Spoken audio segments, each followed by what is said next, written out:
제 손에 쥐어진 탄소 연대 측정 결과지를 보고도 저는 제 눈을 의심할 수밖에 없었습니다.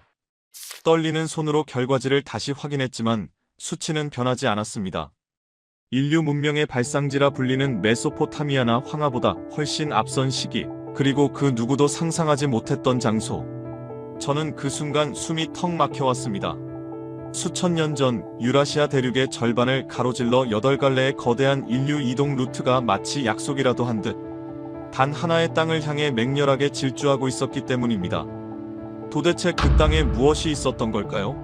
당시 서구학자들은 제 주장을 비웃었습니다. 고작 그 작은 반도에 인류의 시원이 섞여 있다고. 말도 안 되는 소리라며 무시했죠. 하지만 만주 벌판에서 발견된 세상에서 가장 정교한 옥 유물과 빗살무늬 토기들이 침묵을 깨고 진실을 말하기 시작했습니다. 그들은 생존을 위해 떠밀려온 난민이 아니었습니다.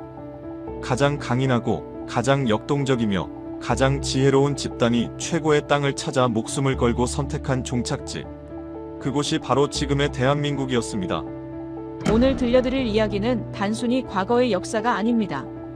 왜 한국인들이 세계에서 가장 역동적인 에너지를 가졌는지 그 DNA에 새겨진 놀라운 비밀을 푸는 열쇠입니다. 이 전율 돋는 진실의 여정에 함께하고 싶으시다면 시작 전 좋아요와 구독 버튼을 꼭 눌러주세요. 여러분의 클릭 한 번이 잊혀진 역사를 되살리는 큰 힘이 됩니다. 이야기는 몇 년 전 제가 고고학적 호기심 하나만 믿고 무작정 중앙아시아 사마르칸트의 낡은 연구실 문을 두드렸던 그날로 거슬러 올라갑니다. 흙먼지가 자욱하던 그곳에서 저는 운명처럼 한 교수의 낡은 지도를 마주하게 되었습니다. 지금 이 글을 쓰고 있는 저는 런던의 작은 서재에 앉아 창밖으로 내리는 빗줄기를 바라보고 있습니다. 은퇴한 역사학자로서 제 인생을 되돌아볼 때 가장 후회되는 것이 하나 있다면 그것은 바로 제 젊은 날의 오만이었습니다. 30년 전 제가 처음 강단에 섰을 때 저는 학생들에게 한국이라는 나라를 그저 중국과 일본 사이에 낀 작은 반도 국가라고 가르쳤습니다.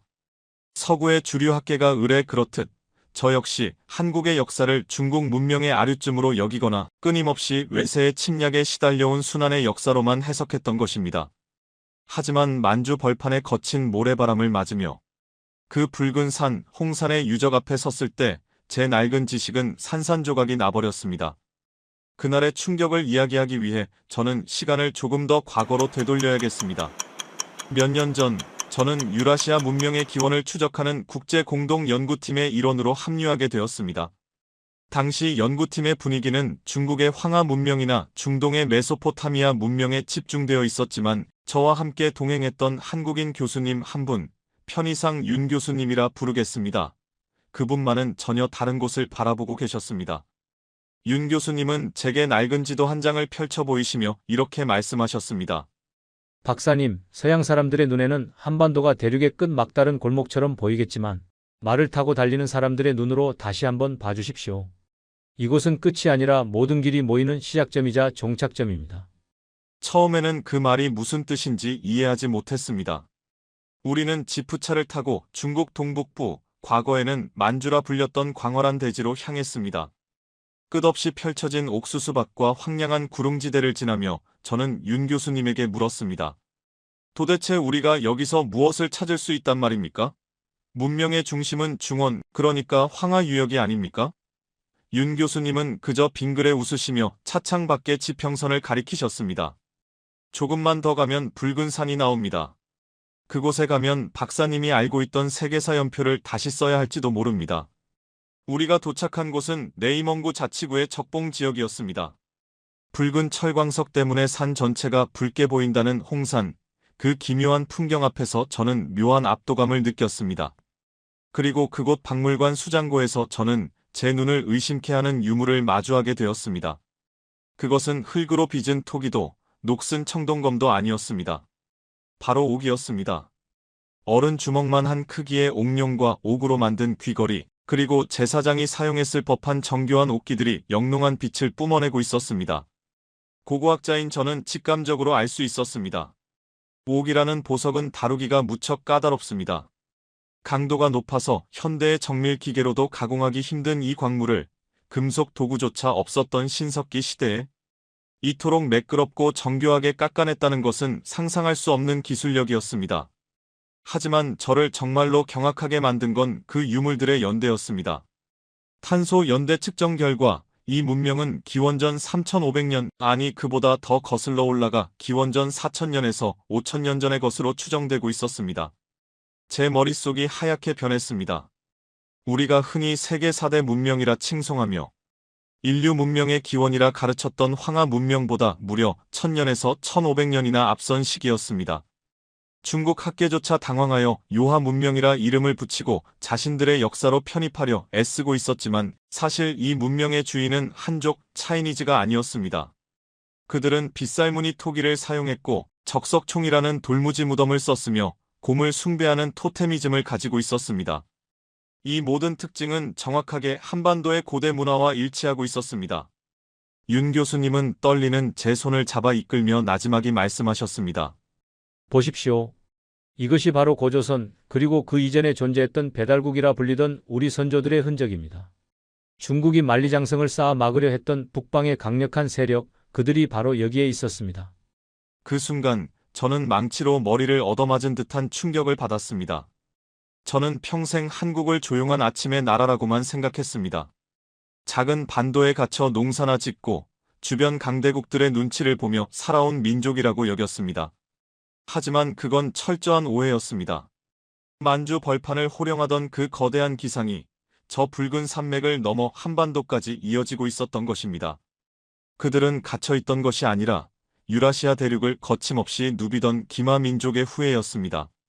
저는 그때 처음으로 공간의 개념이 다르다는 윤 교수님의 말씀을 이해하기 시작했습니다. 걸어다니는 보병의 관점에서 만주는 멀고 험한 땅이지만 말을 타고 달리는 기병의 관점에서 이 광활한 초원은 고속도로나 다름없었습니다.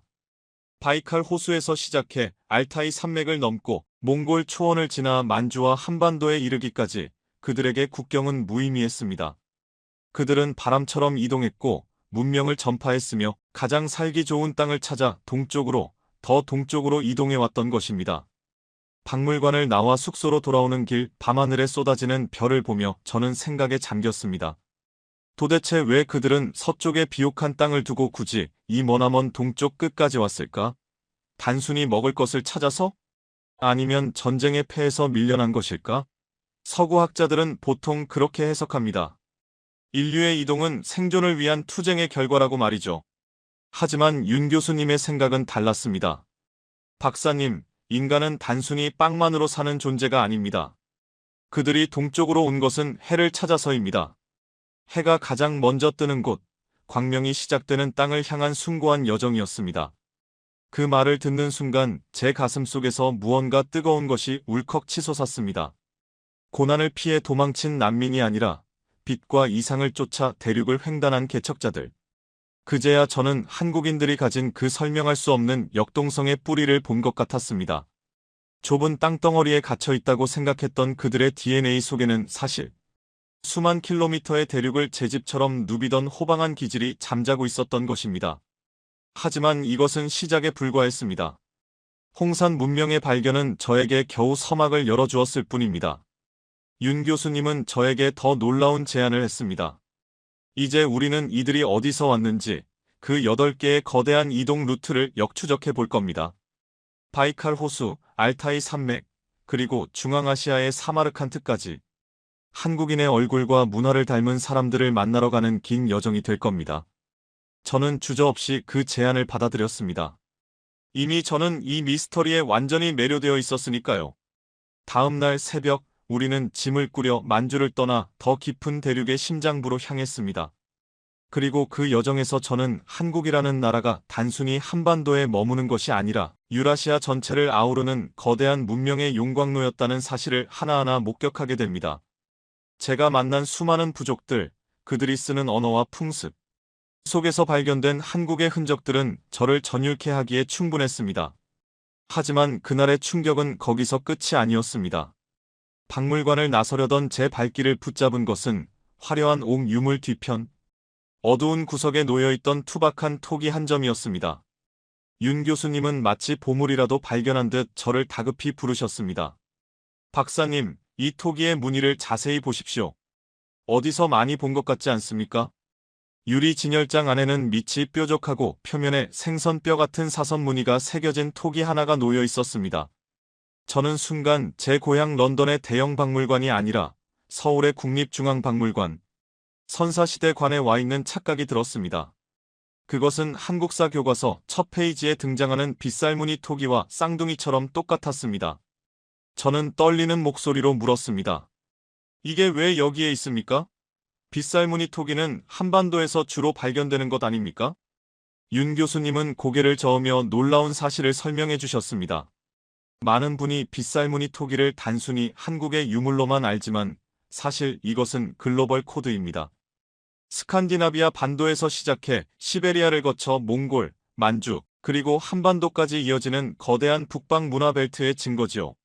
그런데 재미있는 건 중국의 황하 문명은 밑이 평평한 토기를 썼다는 겁니다. 밑이 뾰족하다는 건 모래밭이나 지늘개 꽂아두고 썼다는 뜻이고, 이는 강가나 바닷가에서 이동 생활을 했다는 결정적 증거입니다. 교수님의 설명은 계속되었습니다. 중국인들은 한 곳에 정착해 농사를 짓느라 평평한 그릇이 필요했지만 우리 조상들은 끊임없이 이동하며 강과 바다를 개척했기에 어디든 꽂아서 쓸 수 있는 뾰족한 그릇을 발명했다는 것입니다. 즉, 빗살무늬 토기는 단순한 그릇이 아니라 고대판 캠핑 장비이자 혁신의 아이콘이었던 셈입니다. 저는 그 토기를 보며 수천 년 전 이 거친 대륙을 횡단했을 우리 조상들의 숨결을 느꼈습니다. 그들은 안주하는 자들이 아니라 끊임없이 새로운 세상에 도전하는 모험가들이었습니다. 그날 저녁, 우리는 현지 식당에서 늦은 저녁을 먹으며 이 주제로 열띤 토론을 벌였습니다. 식당 텔레비전에서는 중국 뉴스가 흘러나오고 있었는데 윤 교수님이 갑자기 숟가락을 내려놓으며 제게 물었습니다. 박사님, 한국어와 중국어가 얼마나 다른지 아십니까? 저는 어순이 다르다는 정도만 알고 있다고 답했습니다. 윤 교수님은 웃으며 말씀하셨습니다. 다름 정도가 아닙니다. 아예 뿌리가 다릅니다. 중국어는 고리버이고 한국어는 교차어입니다. 그런데 놀랍게도 핀란드어, 헝가리어, 터키어, 몽골어가 우리말과 같은 문법 구조를 가지고 있습니다. 이것이 무엇을 의미할까요? 그것은 바로 언어의 고속도로였습니다. 유라시아 대륙을 관통하는 이 거대한 초원길을 따라 같은 언어 구조와 같은 토기 문화를 가진 사람들이 거대한 네트워크를 형성하고 있었던 것입니다. 그리고 그 네트워크의 가장 동쪽 끝, 해가 뜨는 종착점에 바로 한국이 있었습니다. 서양 학자들은 로마의 도로나 실크로드만을 위대하다고 칭송하지만 그보다 훨씬 이전에 이미 우리 조상들은 빗살무늬 로드를 통해 문명과 정보를 교류하고 있었던 것입니다. 저는 그제야 한국인들이 왜 그렇게 외국어를 빨리 배우고 전 세계 어디를 가도 현지인들과 금방 어울리는지 이해할 수 있었습니다. 그들의 피 속에는 이미 수천 년 전부터 다져온 글로벌 소통의 DNA가 흐르고 있었기 때문입니다. 이 놀라운 언어와 문화의 동질성을 확인한 우리는 이제 더 깊은 확신을 가지고 국경을 넘었습니다. 지도상의 국경선은 우리를 가로막았지만 역사의 국경선은 이미 지워진 지 오래였습니다. 홍산의 붉은 흙먼지를 뒤로하고 우리는 지프차에 몸을 싣고 북서쪽 몽골 초원을 향해 핸들을 꺾었습니다. 이제부터 우리가 가야 할 길은 현대의 국경선으로는 설명할 수 없는 수천 년 전 우리 조상들이 말발굽을 울리며 달렸던 바로 그 바람의 길이었습니다. 끝없이 펼쳐진 초원, 그 광활함은 인간을 한없이 겸손하게 만드는 힘이 있었습니다. 덜컹거리는 차 안에서 윤 교수님은 창밖을 응시하며 제게 흥미로운 질문을 던지셨습니다. 박사님, 한국 사람들이 왜 그렇게 성격이 급하고 역동적인지 아십니까? 서양 사람들은 그걸 빨리빨리 문화라고 부르며 웃어넘기지만 사실 그건 이 거친 초원을 살아남기 위해 우리 유전자에 새겨진 생존 본능입니다. 그 말씀은 제게 신선한 충격이었습니다. 농경 민족은 씨앗을 뿌리고 기다림의 미학을 배우지만 기마 민족은 찰나의 판단으로 사냥감을 낚아채고 적을 제압해야 합니다. 한국인이 가진 그 폭발적인 에너지, 그리고 IT 강국을 만든 그 속도전의 뿌리가 바로 이 드넓은 유라시아 초원에 있었다는 사실을 저는 몸으로 느끼고 있었습니다. 우리는 몽골 국경을 넘어 알타이 산맥 줄기가 희미하게 보이는 어느 고원지대에 잠시 멈춰 섰습니다. 그곳에는 돌을 원풀 모양으로 쌓아 올리고 오색 깃발을 꽂아둔 조형물이 있었습니다. 몽골 사람들은 그것을 오보라고 불렀습니다. 현지 가이드는 이곳이 하늘과 땅을 이어주는 신성한 곳이라며 지나가는 나그네는 반드시 돌을 하나 얹고 세 바퀴를 돌며 안전을 기원해야 한다고 했습니다. 그 설명을 듣는 순간 제 머릿속에 번개처럼 스치는 기억이 있었습니다. 몇 년 전 한국의 어느 시골 마을을 방문했을 때 보았던 선앙당의 모습과 너무나도 똑같았기 때문입니다. 지구 반대편 수천 킬로미터 떨어진 이곳에서 한국의 토속, 신앙과 똑같은 형태의 제단을 마주하다니 온몸에 소름이 돋았습니다. 윤 교수님은 감격에 젖은 눈으로 돌 하나를 조심스럽게 올려놓으며 말씀하셨습니다. 보십시오. 이것이 바로 우리 민족이 걸어온 이정표입니다. 우리 조상들은 어디를 가든 하늘을 경외했고 자연과 소통하려 했습니다. 선앙당과 오보는 단순한 돌무더기가 아니라 유라시아 대륙 전체를 관통하는 우리 한민족의 영적 네트워크인 셈입니다. 저는 그제야 알 수 있었습니다. 한국인들이 왜 그렇게 산을 좋아하고 정한수를 떠놓고 비는 어머니들의 마음이 어디서 왔는지 말입니다. 그것은 단순히 미신이 아니라 수천 년을 이어온 거대한 하늘 숭배 사상, 즉 경천애인의 정신이었습니다. 해가 뉘엿뉘엿 저물어갈 무렵 우리는 초원 한가운데 외롭게 서 있는 유목민의 게르를 방문하게 되었습니다.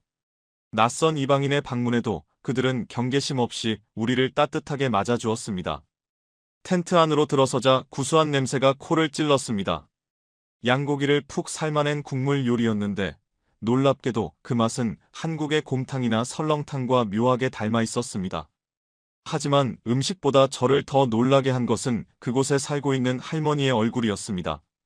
깊게 패인 주름, 광대뼈가 도드라진 얼굴, 그리고 웃을 때 가늘어지는 그 눈매.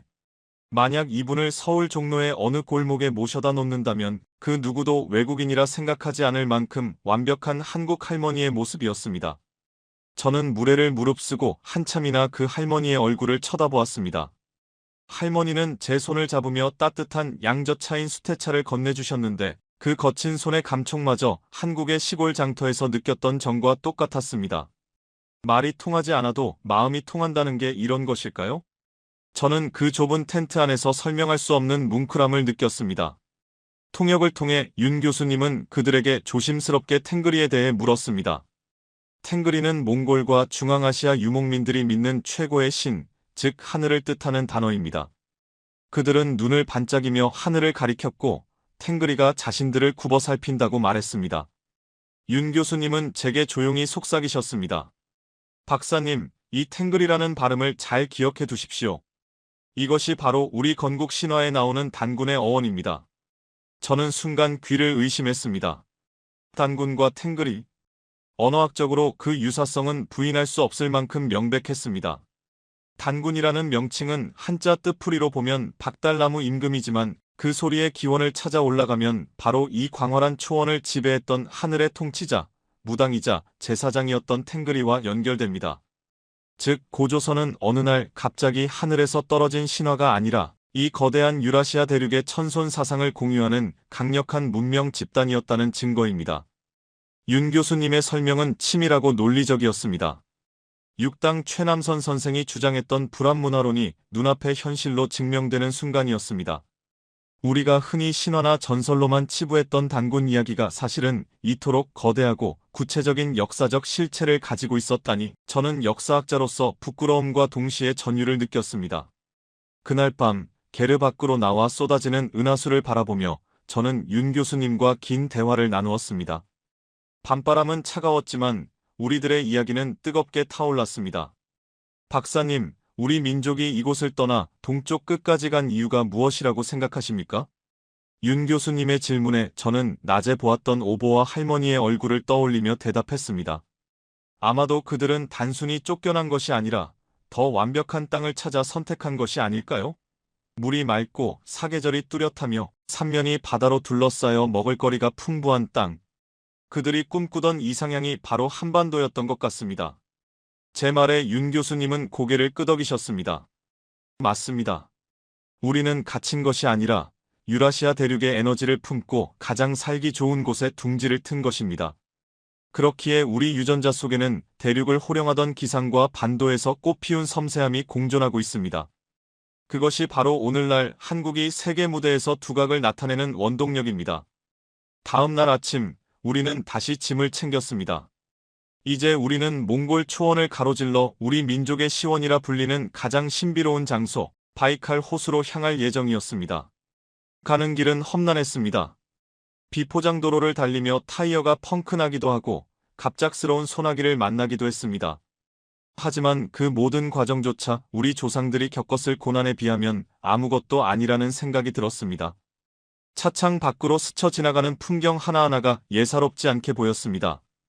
들판에 피어난 야생화조차 한국의 사냐에서 보았던 것과 똑같았고, 멀리서 들려오는 유목민들의 노랫가락은 우리네 정선 아리랑의 구슬픈 곡조와 묘하게 닮아 있었습니다. 특히 훔이라고 불리는 그들의 전통 창법은 마치 판소리의 한 대목처럼 가슴 깊은 곳을 울리는 한이 서려 있었습니다. 저는 확신할 수 있었습니다. 우리는 지금 낯선 외국을 여행하는 것이 아니라 잃어버린 기억을 찾아 고향으로 돌아가는 순례의 길을 걷고 있는 것이라고 말입니다. 바이칼 호수에 가까워질수록 공기는 더욱 차갑고 투명해졌습니다. 현지인들은 바이칼을 성스러운 바다라고 부릅니다. 과연 그곳에는 또 어떤 충격적인 진실이 우리를 기다리고 있을까요? 윤 교수님은 바이칼이야말로 우리 민족의 자궁과도 같은 곳이라며 그곳에 가면 제가 깜짝 놀랄 만한 전설을 듣게 될 것이라고 예고하셨습니다. 하지만 성스러운 바다 바이칼은 우리를 쉽게 허락하지 않았습니다. 몽골 초원을 벗어나 알타이 산맥 줄기로 접어들자마자 평온했던 하늘이 순식간에 표정을 바꾸었습니다. 이것이 바로 고대 유목민들이 가장 두려워했다는 대륙의 모래 폭풍, 조드의 전조였습니다. 몽골 초원에서 바이칼 호수로 넘어가는 길은 그야말로 목숨을 건 여정이었습니다. 포장도로는 끊긴 지 오래였고 우리가 탄 낡은 사륜 구동차는 길도 없는 자갈밭을 덜컹거리며 달렸습니다. 설상가상으로 해가 질 무렵 갑자기 하늘이 검게 변하더니 무시무시한 모래 폭풍이 몰아치기 시작했습니다. 한치 앞도 보이지 않는 상황, 운전하던 현지 가이드조차 당황하여 차를 멈춰 세웠습니다. 차체가 거센 바람에 흔들릴 때마다 저는 극심한 공포를 느꼈습니다. 여기서 이렇게 조난당하는 것인가? 하는 불안감이 엄습했습니다. 그때 윤 교수님이 가방에서 무언가를 꺼내셨습니다. 한국에서 가져온 소주 한 병과 마른 오징어였습니다. 교수님은 덤덤한 표정으로 종이컵에 술을 따르며 말씀하셨습니다. 박사님, 겁먹지 마십시오. 우리 조상들은 말 한 필의 의지에 이보다 더한 눈보라와 폭풍을 뚫고 왔습니다. 그들이 어떻게 이겨냈는지 아십니까? 바로 깡입니다. 깡. 영어로 번역하기도 힘든 그 단어. 악으로 깡으로 버틴다는 그 한국 특유의 정신력. 윤 교수님은 흔들리는 차 안에서 고대 한국어와 알타이어의 놀라운 유사성에 대해 이야기하기 시작했습니다. 박사님, 영어로 아버지가 파더지요? 그런데 알타이 산맥 인근의 투르크어족 사람들은 아버지를 아빠 또는 아타라고 부릅니다. 한국말 아빠와 똑같지요. 엄마는 애네 혹은 엄마라고 합니다. 가장 기본적인 가족 호칭이 같다는 건 우리가 한 솥밥을 먹던 식구였다는 뜻입니다. 폭풍우가 몰아치는 차 안에서 듣는 아빠라는 단어는 묘한 울림을 주었습니다. 수천 년 전 가족을 이끌고 이 거친 폭풍 속을 걸어가던 한 가장의 뒷모습이 그려졌습니다. 아이들은 아빠의 등 뒤에 숨어 바람을 피했을 것이고 아빠는 젖먹던 힘을 다해 가족을 지킬 안전한 땅을 찾아 걸음을 옮겼을 것입니다. 한국의 아버지들이 보여주는 그 헌신적인 희생과 책임감, 가족을 위해서라면 자신의 모든 것을 바치는 그 애틋한 부성애가 바로 이 척박한 알타이 산맥을 넘으며 형성된 생존 본능이었던 것입니다. 밤이 깊어지자 거짓말처럼 폭풍이 멈췄습니다. 차 밖으로 나오니 비가 씻겨 내려간 밤하늘에는 보석을 흩뿌려 놓은 듯한 은하수가 쏟아지고 있었습니다. 서울에서는 한 번도 보지 못한, 아니 상상조차 못했던 장관이었습니다. 윤 교수님은 북두칠성을 가리키며 말씀하셨습니다. 우리 민족은 죽으면 칠성판을 깔고 눕습니다. 북두칠성으로 돌아간다는 뜻이죠. 저 별을 이정표 삼아 조상들은 동쪽으로 이동했습니다. 지금 우리가 보고 있는 저 별을 3000년 전 고조선의 단군 할아버지도 1500년 전 광개토대왕도 보았을 겁니다. 그 광활한 우주 아래 서 있으니 저는 제가 연구해온 역사가 얼마나 좁은 시각에 갇혀 있었는지 뼈저리게 느꼈습니다. 한국인은 단순히 반도에 갇힌 민족이 아니라 별을 노래하고 하늘을 우러르며 폭풍 속에서도 아빠라는 이름을 부르며 서로를 지켜낸 위대한 개척자의 후예였습니다. 그날 밤 알타이의 별빛 아래서 마신 소주 한 잔은 제 인생에서 가장 달고도 뜨거운 술이었습니다. 우리는 그곳에서 국적을 넘어 형제애를 느꼈고 저는 비로소 한국인이 말하는 정의 실체를 조금은 알 것 같았습니다. 그날 밤의 뜨거운 소주 한 잔 덕분이었을까요? 다음 날 아침 거짓말처럼 폭풍은 사라졌고 차가운 시베리아의 공기가 우리를 맞이했습니다. 끝없이 이어지던 황무지가 서서히 하얀 자작나무 숲으로 바뀌기 시작했습니다. 드디어 우리 눈앞에 그토록 찾아 헤매던 민족의 시원이 모습을 드러냈습니다. 시베리아의 찬 공기가 차창 틈으로 스며들어 뺨을 스칠 때쯤 드디어 우리 눈앞에 믿기 힘든 광경이 펼쳐졌습니다. 시베리아의 푸른 눈, 성스러운 바다라 불리는 바이칼 호수였습니다. 그것은 호수라기보다는 거대한 바다에 가까웠습니다. 수평선 끝까지 펼쳐진 짙푸른 물결은 하늘보다 더 깊고 투명한 색을 띠고 있었는데 보는 순간 사람을 압도하는 거대한 영적 기운이 느껴졌습니다. 윤 교수님은 차에서 내리자마자 호수를 향해 깊이 허리를 숙여 인사를 올렸습니다. 마치 오랫동안 떠나있던 고향의 어머니를 다시 만난 사람처럼 그분의 눈가는 촉촉하게 젖어 있었습니다. 박사님, 이곳이 바로 우리 민족의 자궁입니다. 수만 년 전 빙하기의 혹독한 추위를 피해 인류가 마지막으로 머물렀던 따뜻한 보금자리이자 우리 한민족의 유전적 원형이 완성된 곳이죠. 우리는 호수 인근에 사는 부리아트족 마을을 방문했습니다.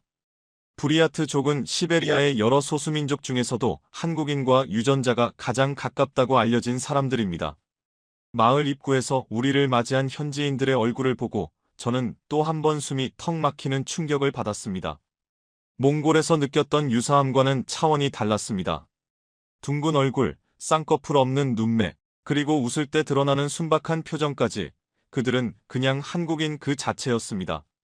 서울 광화문 거리를 걷고 있는 시민들을 그대로 데려다 놓았다고 해도 믿을 정도였으니까요. 특히 아이들의 엉덩이에는 우리에게 익숙한 푸른 반점, 몽고 반점이 선명했습니다. 서양 의학에서는 이를 일종의 색소 침착으로 보지만 윤 교수님은 그것을 삼신할머니가 세상으로 빨리 나가라고 엉덩이를 걷어찬 자국이라는 한국의 예시야기를 들려주며 웃으셨습니다. 수천 킬로미터 떨어진 이곳에서도 같은 신체적 특징을 공유하고 있다는 사실은 피는 물보다 진하다는 말을 실감케 했습니다. 마을의 촌장님은 우리를 신성한 바위, 불어한 바위로 안내했습니다. 그곳은 바이칼 호수에서 가장 기가 센 곳으로 고대부터 샤먼들이 하늘의 제사를 지내던 성소였습니다. 바위 주변에는 오색 천을 묶은 나무 기둥인 세르게가 13개나 세워져 있었는데 이는 한국의 장승이나 솥대와 완벽하게 같은 형태였습니다. 바람이 불 때마다 오색 천이 휘날리는 모습은 마치 무당이 춤을 추는 듯한 형상을 자아냈습니다. 그곳에서 촌장님은 우리에게 전해 내려오는 아주 오래된 전설 하나를 들려주었습니다. 옛날 한 사냥꾼이 호수에서 목욕을 하던 백조 처녀의 깃털 옷을 훔쳤습니다. 하늘로 올라가지 못한 백조 처녀는 사냥꾼과 결혼하여 아이를 낳고 살았는데 훗날 깃털 옷을 되찾아 다시 하늘로 날아갔다는 이야기입니다. 저는 그 이야기를 듣는 순간 온몸에 소름이 돋아 전율했습니다. 그것은 한국인이라면 누구나 알고 있는 전래동화, 선녀와 나무꾼 이야기와 토씨 하나 다르지 않았기 때문입니다. 어떻게 이런 일이 가능할까요? 문자가 없던 시절, 입에서 입으로 전해진 이야기가 대륙을 건너고 산맥을 넘어 한반도까지 완벽하게 보존되어 전해진 것입니다. 윤 교수님은 흥분된 목소리로 설명하셨습니다. 이 백조 전설은 단순한 옛날 이야기가 아닙니다. 우리 민족이 하늘을 숭배하는 천손 사상을 가지고 있었고 시베리아의 수렵 문화와 깊은 연관이 있음을 보여주는 결정적 증거입니다. 고구려의 주몽 신화, 신라의 박혁것의 신화에도 알에서 태어난다는 난생설화가 있지요. 그 모든 것의 뿌리가 바로 이 바이칼의 백조 전설과 맞닿아 있는 것입니다. 저녁이 되자 호숫가에서는 작은 연회가 열렸습니다. 부리아트 사람들은 귀한 손님이 왔다며 양을 잡고 술을 내왔습니다. 그들은 둥그렇게 모여 서서 손을 잡고 춤을 추며 노래를 불렀습니다. 그 춤의 이름은 요호르라고 했는데 발을 구르고 몸을 흔드는 동작이 한국의 강강술래와 너무나 흡사했습니다. 더욱 놀라운 것은 그들이 부르는 노래의 후렴구였습니다. 아리아리하며 반복되는 리듬은 한국 민요 아리랑의 멜로디와 묘하게 겹쳐 들렸습니다. 윤 교수님은 눈을 지그시 감고 그 노래를 들으며 말씀하셨습니다. 박사님, 아리랑이라는 말이 무슨 뜻인지 아십니까? 여러 학설이 있지만 고대 언어로 해석하면 아리는 밝다 혹은 하늘을 뜻하고 랑은 함께하다는 뜻입니다. 즉, 아리랑은 밝은 하늘과 함께한다. 빛을 향해 나아간다는 뜻이지요. 슬픔의 노래가 아니라 고난 속에서도 희망과 빛을 잃지 않으려 했던 우리 조상들의 긍정적인 주문이었던 것입니다. 시베리아의 밤하늘 아래 타오르는 모닥불을 보며 듣는 아리랑의 선율은 제 가슴을 뜨겁게 울렸습니다. 저는 그제야 알 것 같았습니다. 한국인들이 왜 힘들 때마다 아리랑을 부르며 다시 일어서는지, 왜 월드컵 거리 응원 때 수백만이 모여 붉은 악마가 되어 대한민국을 외치며 강강술래 같은 에너지를 뿜어내는지 말입니다. 그 폭발적인 흥과 신명의 DNA는 바로 이 바이칼 호수의 차가운 물과 뜨거운 모닥불 사이에서 태동했던 것입니다. 그들은 슬픔을 억누르는 것이 아니라 노래와 춤으로 승화시켜 폭발적인 에너지로 바꾸는 지혜를 가진 민족이었습니다. 연회가 끝나고 저는 호숫가로 나가 바이칼의 물을 손으로 떠마셔 보았습니다. 얼음처럼 차가우면서도 혀끝에 감도는 맛은 놀라울 정도로 달콤하고 상쾌했습니다. 문득 한국의 식당에 가면 어디서나 공짜로 주는 맑고 시원한 물이 떠올랐습니다. 유럽에서는 물 한 잔도 돈을 내고 사 마셔야 하고 그마저도 석회질이 많아 텁텁한데 한국은 수도꼭지만 틀어도 맑은 물이 콸콸 쏟아지는 나라입니다. 윤 교수님은 제 옆으로 다가와 물수제비를 뜨며 말씀하셨습니다. 우리 조상들이 이 완벽한 바이칼을 떠나 동쪽으로 간 이유 중 하나는 물 때문이었을 겁니다. 바이칼만큼이나 맑고 깨끗한 물이 흐르는 땅을 찾아 헤맸겠지요. 한반도는 전 국토의 70%가 산이고 그 산마다 맑은 계곡물이 흐릅니다. 물이 좋으면 사람의 심성도 맑아지고 머리도 명석해지는 법이지요. 한국인들이 머리가 좋고 피부가 고운 것도 다 이 깨끗한 물을 찾아 정착한 조상들의 현명한 선택 덕분입니다. 그날 밤 저는 게르 침대에 누워 잠을 이룰 수 없었습니다. 바이칼 호수의 파도 소리가 마치 수천 년 전 조상들이 말을 타고 달리는 소리처럼 들려왔기 때문입니다. 우리는 이곳에서 단순히 과거를 확인한 것이 아니었습니다. 한국인이라는 정체성이 얼마나 깊고 거대한 뿌리를 가지고 있는지, 그리고 그들이 자연과 하늘을 얼마나 사랑했는지를 가슴으로 느꼈습니다. 이제 우리의 여정은 바이칼을 떠나 다시 남서쪽 실크로드의 중심지로 향합니다. 하지만 우즈베키스탄의 고려인을 만나기 전 우리는 반드시 확인하고 넘어가야 할 전사의 나라 카자흐스탄에 먼저 들르기로 했습니다. 바이칼의 영적인 기운을 뒤로하고 우리는 중앙아시아의 거인 카자흐스탄으로 넘어왔습니다. 끝없이 펼쳐진 킵차크 초원은 과거 몽골 제국과 흉노족이 말을 달렸던 역사의 고속도로였습니다. 윤 교수님은 저를 알마티 인근의 29분 박물관으로 안내했습니다. 그곳은 1969년 공사를 하던 중 우연히 발견된 거대한 무덤이었는데 그 안에서 나온 유물은 전 세계 고고학계를 경악하게 만든 바 있었습니다. 박물관 중앙에는 온몸을 4천여 개의 황금 조각으로 감싼 황금 인간이 위용을 뽐내고 있었습니다. 머리에는 뾰족한 고깔 모자를 쓰고 허리에는 화려한 황금 허리띠를 두른 그 모습. 저는 그 순간 숨이 멎는 듯 했습니다. 그건 제가 경주 국립박물관에서 보았던 신라 금관과 너무나도 흡사한 양식이었기 때문입니다. 윤 교수님은 떨리는 목소리로 설명하셨습니다. 박사님, 알타이라는 말 자체가 황금이라는 뜻입니다. 이 초원의 전사들은 황금을 사랑했고 나무를 숭배했으며 사슴을 신성시했습니다. 신라의 금관에 달린 사슴뿔 장식과 이 황금, 인간의 모자에 달린 장식이 정확히 일치하는 것은 결코 우연이 아닙니다. 이것은 한반도의 신라와 가야가 이 머나먼 중앙아시아의 스키타이 문명과 형제 관계였음을 보여주는 명백한 증거입니다. 박물관을 나와 우리는 현지의 전통 무기장인을 만났습니다. 그는 가축의 뿔과 힘줄을 섞어 만든 활, 즉 각궁을 만들고 있었습니다. 서양의 활은 나무 하나로 만들어 크기만 클 뿐 사거리가 짧고 탄력이 약합니다. 하지만 이 각궁은 크기는 작지만 뿔과 힘줄의 복합적인 탄성 덕분에 엄청난 파괴력과 사거리를 자랑하는 당대 최고의 하이테크 무기였습니다. 장인은 제게 활을 한번 당겨보라고 건넸지만 저는 그 엄청난 장력을 이기지 못해 시위조차 걸지 못했습니다. 윤 교수님은 그 활을 받아들더니 놀랍게도 능숙한 자세로 활 시위를 당겼습니다. 그리고 엄지손가락에 낀 깍지썸 링을 보여주며 웃으셨습니다. 박사님, 한국이 왜 올림픽 양궁에서 전 종목을 석권하는지 아십니까? 단순히 훈련을 많이 해서가 아닙니다. 우리 민족은 수천 년 전부터 이 각궁을 다루던 기마 궁수의 후예이기 때문입니다. 말을 타고 달리며 뒤돌아서 적을 맞추는 배사, 파르티안 샷 기술은 고구려 고분 벽화에도 그대로 나옵니다. 한국인의 손끝 감각, 그 섬세하면서도 강인한 집중력은 바로 이 활쏘기 DNA에서 온 것입니다. 저는 활 시위를 놓을 때 나는 팽하는 맑고 날카로운 소리를 들으며 전율했습니다. 그것은 악기 소리 같기도 하고 천둥 소리 같기도 했습니다. 작지만 강한 나라, 부드러워 보이지만 결정적인 순간에는 무서운 파괴력을 보여주는 한국인의 기질이 바로 저 활 속에 담겨 있었습니다. 활 시위를 당기던 그 팽팽한 긴장감을 가슴에 품고 우리는 국경을 넘어 우즈베키스탄의 사마르칸트로 향했습니다. 초원의 전사들이 무력으로 대륙을 지배했다면 이제 우리가 만날 사람들은 뛰어난 외교술과 불굴의 의지로 사막을 옥토로 바꾼 사람들이었습니다. 비행기가 고도를 낮추자 창밖으로는 끝없이 펼쳐진 황토색 사막과 그 사이를 흐르는 푸른 오아시스가 보였습니다. 이곳은 동서양 문명이 교차하던 실크로드의 거점, 수많은 대상들이 오가며 부와 문화를 나누었던 역사의 현장이었습니다. 공항에 내리자마자 훅 끼쳐오는 뜨거운 열기는 시베리아의 냉기와는 전혀 다른 치열한 삶의 냄새를 풍기고 있었습니다. 윤 교수님은 저를 이끌고 가장 먼저 아프라시아 박물관으로 향했습니다. 겉보기에는 평범해 보이는 이 박물관 안에 한국 고대사의 비밀을 푸는 또 하나의 열쇠가 숨겨져 있다는 것이었습니다.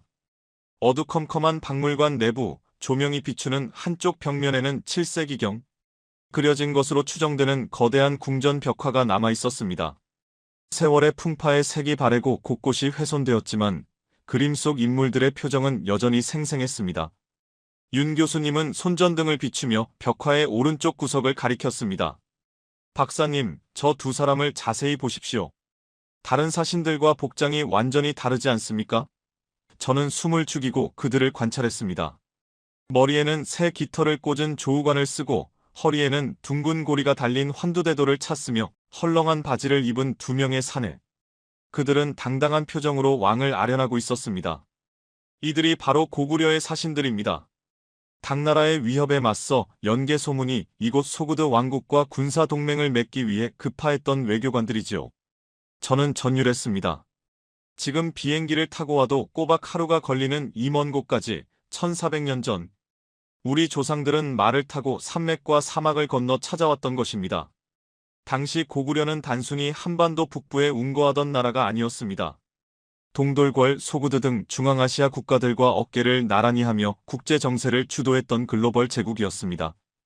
벽화 속 고구려 사신들의 눈빛에서는 강대국 앞에서도 전혀 주눅 들지 않는 팽팽한 기계와 자부심이 느껴졌습니다. 서양 역사책에서는 고구려를 중국 변방의 소수 민족 정권쯤으로 묘사하지만 이 벽화 한 장이 그 모든 편견을 박살내고 있었습니다. 그들은 세계를 무대로 띄웠던 진정한 코스모폴리탄이었습니다.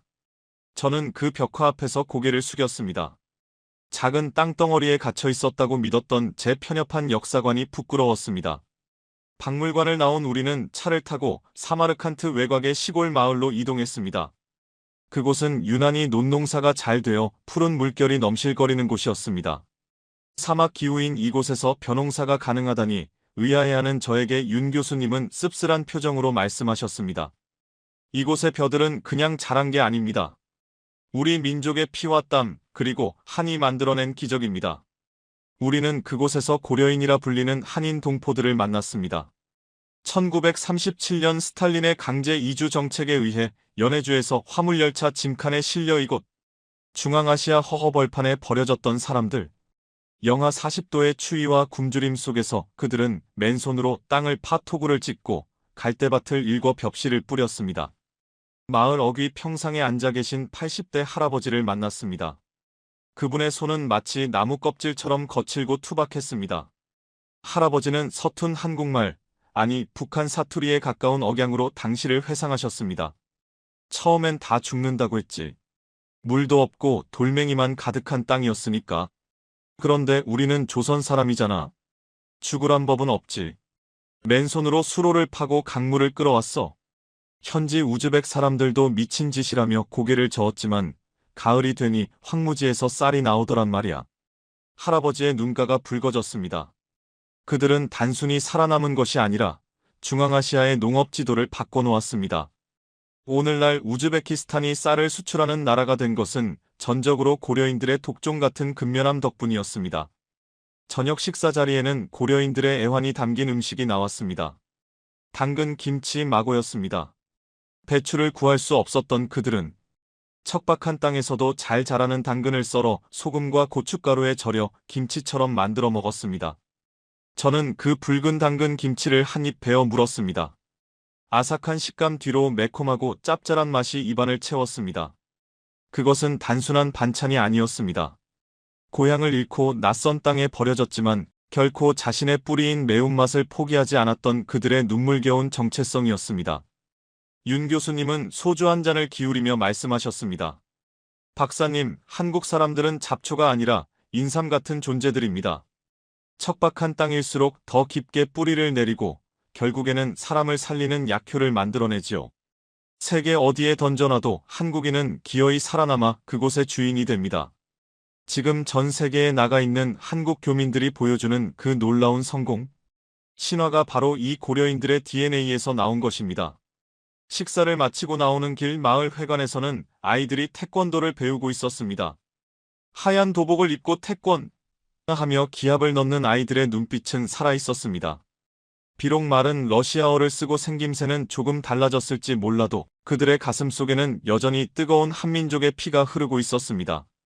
저는 문득 한국의 경제 발전이 떠올랐습니다. 6.25 전쟁으로 폐허가 되었던 나라, 자원 하나 없는 그 작은 나라가 불과 반세기 만에 세계 10대 경제 대국으로 우뚝 선 기적. 사람들은 그것을 한강의 기적이라 부르지만 이곳 중앙아시아의 황무지를 옥토로 바꾼 고려인들을 보고 나니 그것은 기적이 아니라 필연이었음을 깨달았습니다. 한국인에게는 불가능을 가능으로 만드는 불굴의 의지가 유전자에 각인되어 있었던 것입니다. 밤하늘에는 수많은 별이 빛나고 있었습니다. 고구려 사신들이 보았을 그 별, 그리고 고려인들이 눈물 흘리며 보았을 그 별입니다. 윤 교수님은 하늘을 가리키며 마지막 여정을 예고하셨습니다. 자, 이제 우리의 긴 여행도 막바지에 접어들었습니다.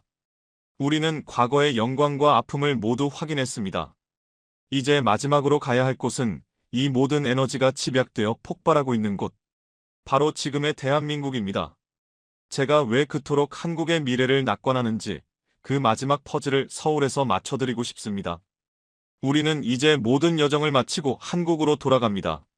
하지만 제 마음속의 여행은 아직 끝나지 않았습니다.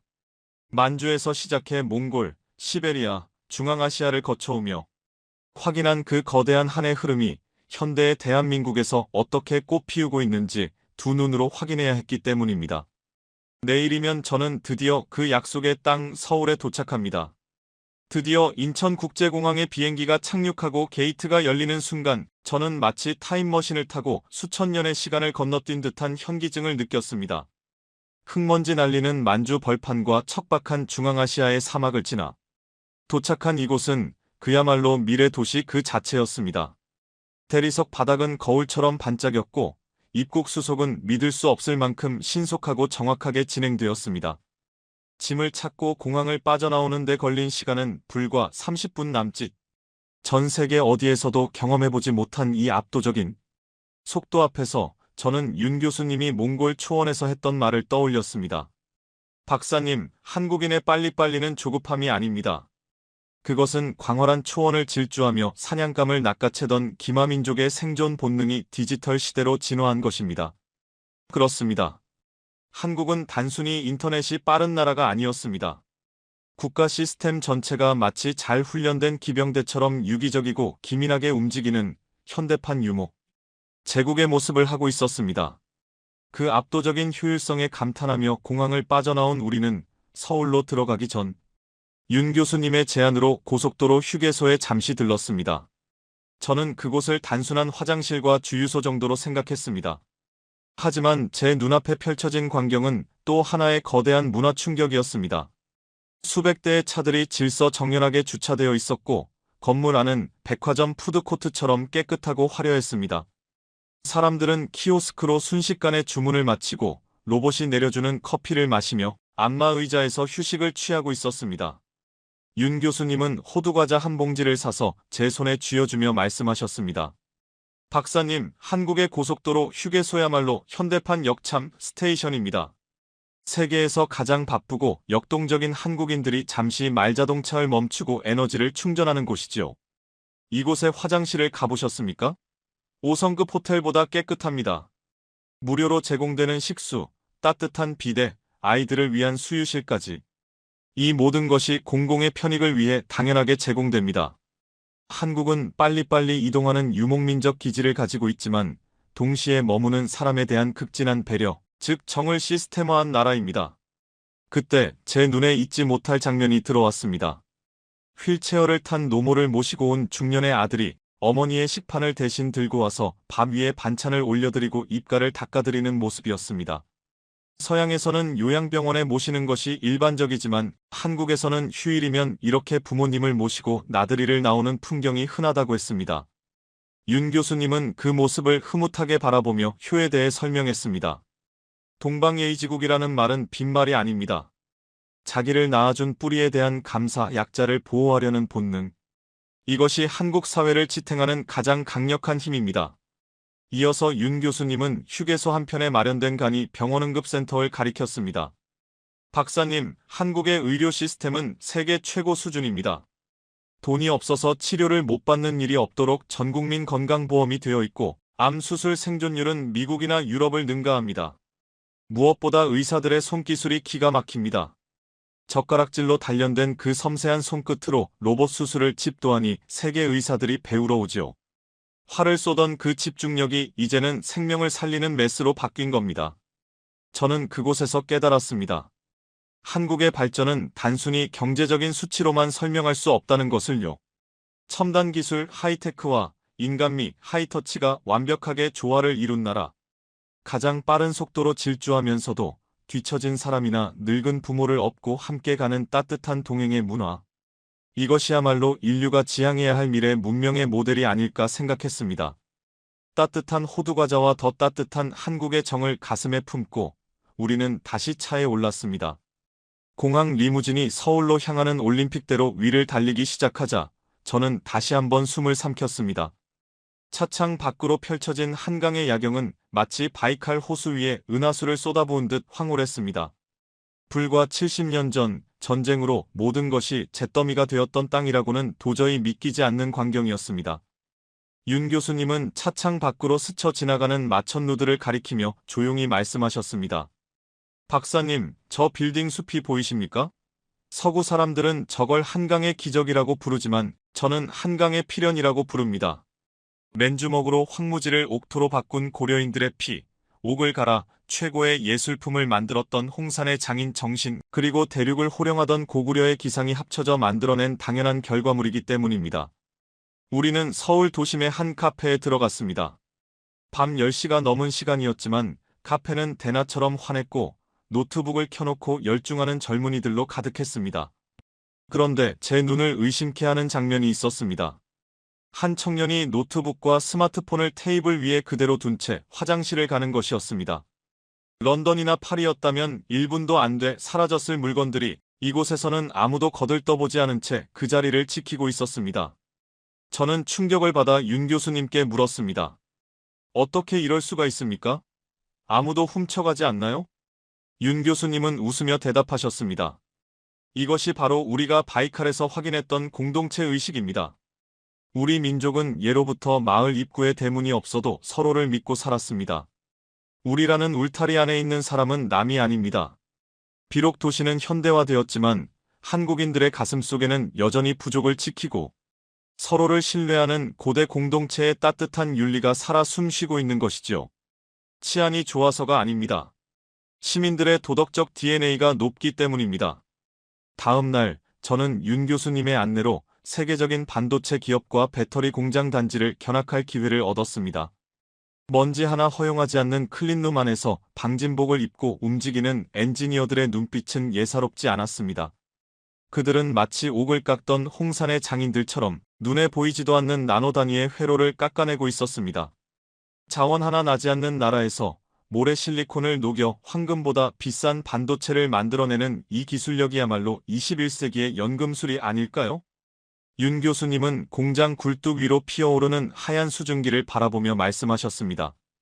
박사님, 과거 우리 조상들은 가장 좋은 쇠를 찾아, 가장 맑은 물을 찾아 이동했습니다. 지금 우리는 그 열정을 기술과 문화로 승화시켜 전 세계로 뻗어나가고 있습니다.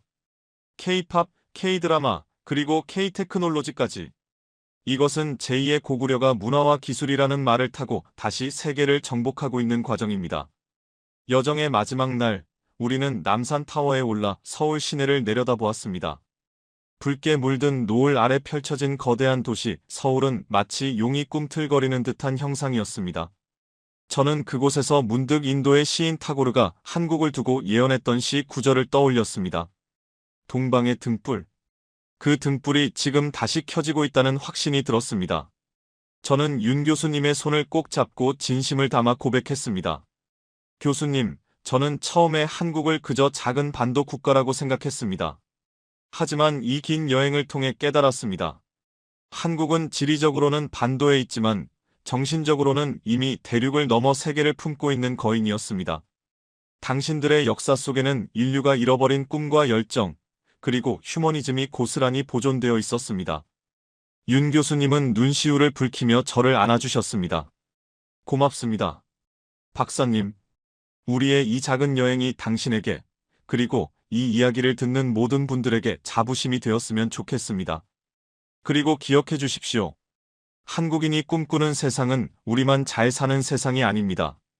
우리의 건국 이념인 홍익인간, 즉 널리 인간 세상을 이롭게 한다는 뜻처럼 대한민국의 성공이 전 인류에게 희망과 해법이 되기를 우리는 간절히 소망하고 있습니다. 이제 저는 런던으로 돌아가기 위해 다시 공항으로 향합니다. 제 가방 속에는 낡은 지도 대신 한국에서 산 최신형 스마트폰과 홍삼 캔디가 들어 있습니다. 하지만 그보다 더 무겁고 값진 것은 제 가슴 속에 새겨진 뜨거운 감동입니다. 만주 벌판의 붉은 흙에서 시작해 서울의 화려한 네온사인까지 수천 년을 이어온 한민족의 위대한 여정은 결코 끝나지 않았습니다. 그들은 지금도 달리고 있습니다. 가장 척박한 곳에서도 꽃을 피워내는 생명력으로, 불가능을 가능으로 만드는 투지로, 그리고 세상을 따뜻하게 만드는 정으로 말입니다. 만약 당신이 삶에 지쳐 쓰러지고 싶을 때가 있다면 동쪽 끝 작은 나라에서 일어난 이 기적 같은 이야기를 기억하십시오. 그리고 당신의 혈관 속에 흐르는 뜨거운 무언가를 느껴보십시오. 어쩌면 당신도 모르는 사이에 그 위대한 개척자의 DNA가 당신을 다시 일으켜 세울지도 모르니까요. 여러분, 어떠셨나요? 오늘 우리는 런던에서 온 한 노교수의 눈을 빌려 무려 1만 킬로미터가 넘는, 그리고 수천 년의 시간을 거스르는 대장정을 함께 했습니다. 만주 벌판의 붉은 흙먼지에서 시작해 살을 애는 듯한 몽골의 비바람을 뚫고 성스러운 바이칼의 푸른 물결과 중앙아시아의 뜨거운 사막을 건너 마침내 이곳 대한민국에 이르기까지. 이 긴 시간 동안 여러분은 단순히 남의 이야기를 들으신 것이 아닙니다. 바로 지금 여러분의 가슴 속에서 힘차게 뛰고 있는 위대한 DNA의 실체를 확인하신 겁니다. 우리는 살면서 종종 대한민국을 작은 나라라고, 혹은 우리 자신을 힘없는 존재라고 낮춰 생각하곤 합니다. 하지만 오늘 이 영상을 끝까지 지켜보신 여러분은 이제 분명히 아실 겁니다. 우리의 영토는 비록 한반도에 머물러 있을지 몰라도 우리의 기상과 정신은 이미 태고적부터 저 광활한 대륙을 호령하고 인류 문명의 흐름을 주도해왔다는 사실을 말입니다.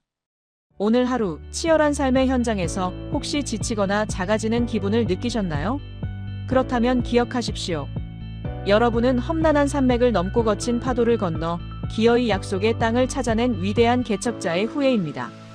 맨손으로 황무지를 옥토로 바꾸고 폐허 위에서 한강의 기적을 쌓아올린 그 불굴의 의지가 바로 여러분의 피 속에 흐르고 있습니다.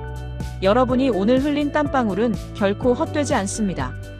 그것은 수천 년 역사가 증명하는 위대한 승리의 과정이자 미래의 후손들에게 물려줄 또 하나의 기적이기 때문입니다. 가슴 벅찬 자부심을 느끼셨다면 그리고 이 놀라운 역사의 진실이 묻히지 않고 더 많은 사람에게 전해지길 원하신다면 지금 구독과 좋아요 버튼을 꼭 눌러주세요. 여러분의 클릭 한 번이 잊혀진 우리 역사를 다시 깨우는 가장 큰 힘이 됩니다. 마지막으로 오늘 영상을 보며 느끼신 감동이나 여러분이 알고 계신 우리 민족의 자랑스러운 이야기를 댓글로 남겨주세요. 혹시 지금 가슴은 뜨거운데 댓글창에 무슨 말을 남겨야 할지 망설여지시나요? 그렇다면 복잡하게 생각하지 마시고 이렇게 딱 한 줄만 남겨주세요. 여러분의 한 줄이 모여 대한민국의 역사가 됩니다. 나는 위대한 개척자의 후예다. 나는 자랑스러운 대한민국 사람입니다. 지금 바로 댓글창을 열어 여러분이 계신 곳과 자랑스러운 다짐을 남겨주세요.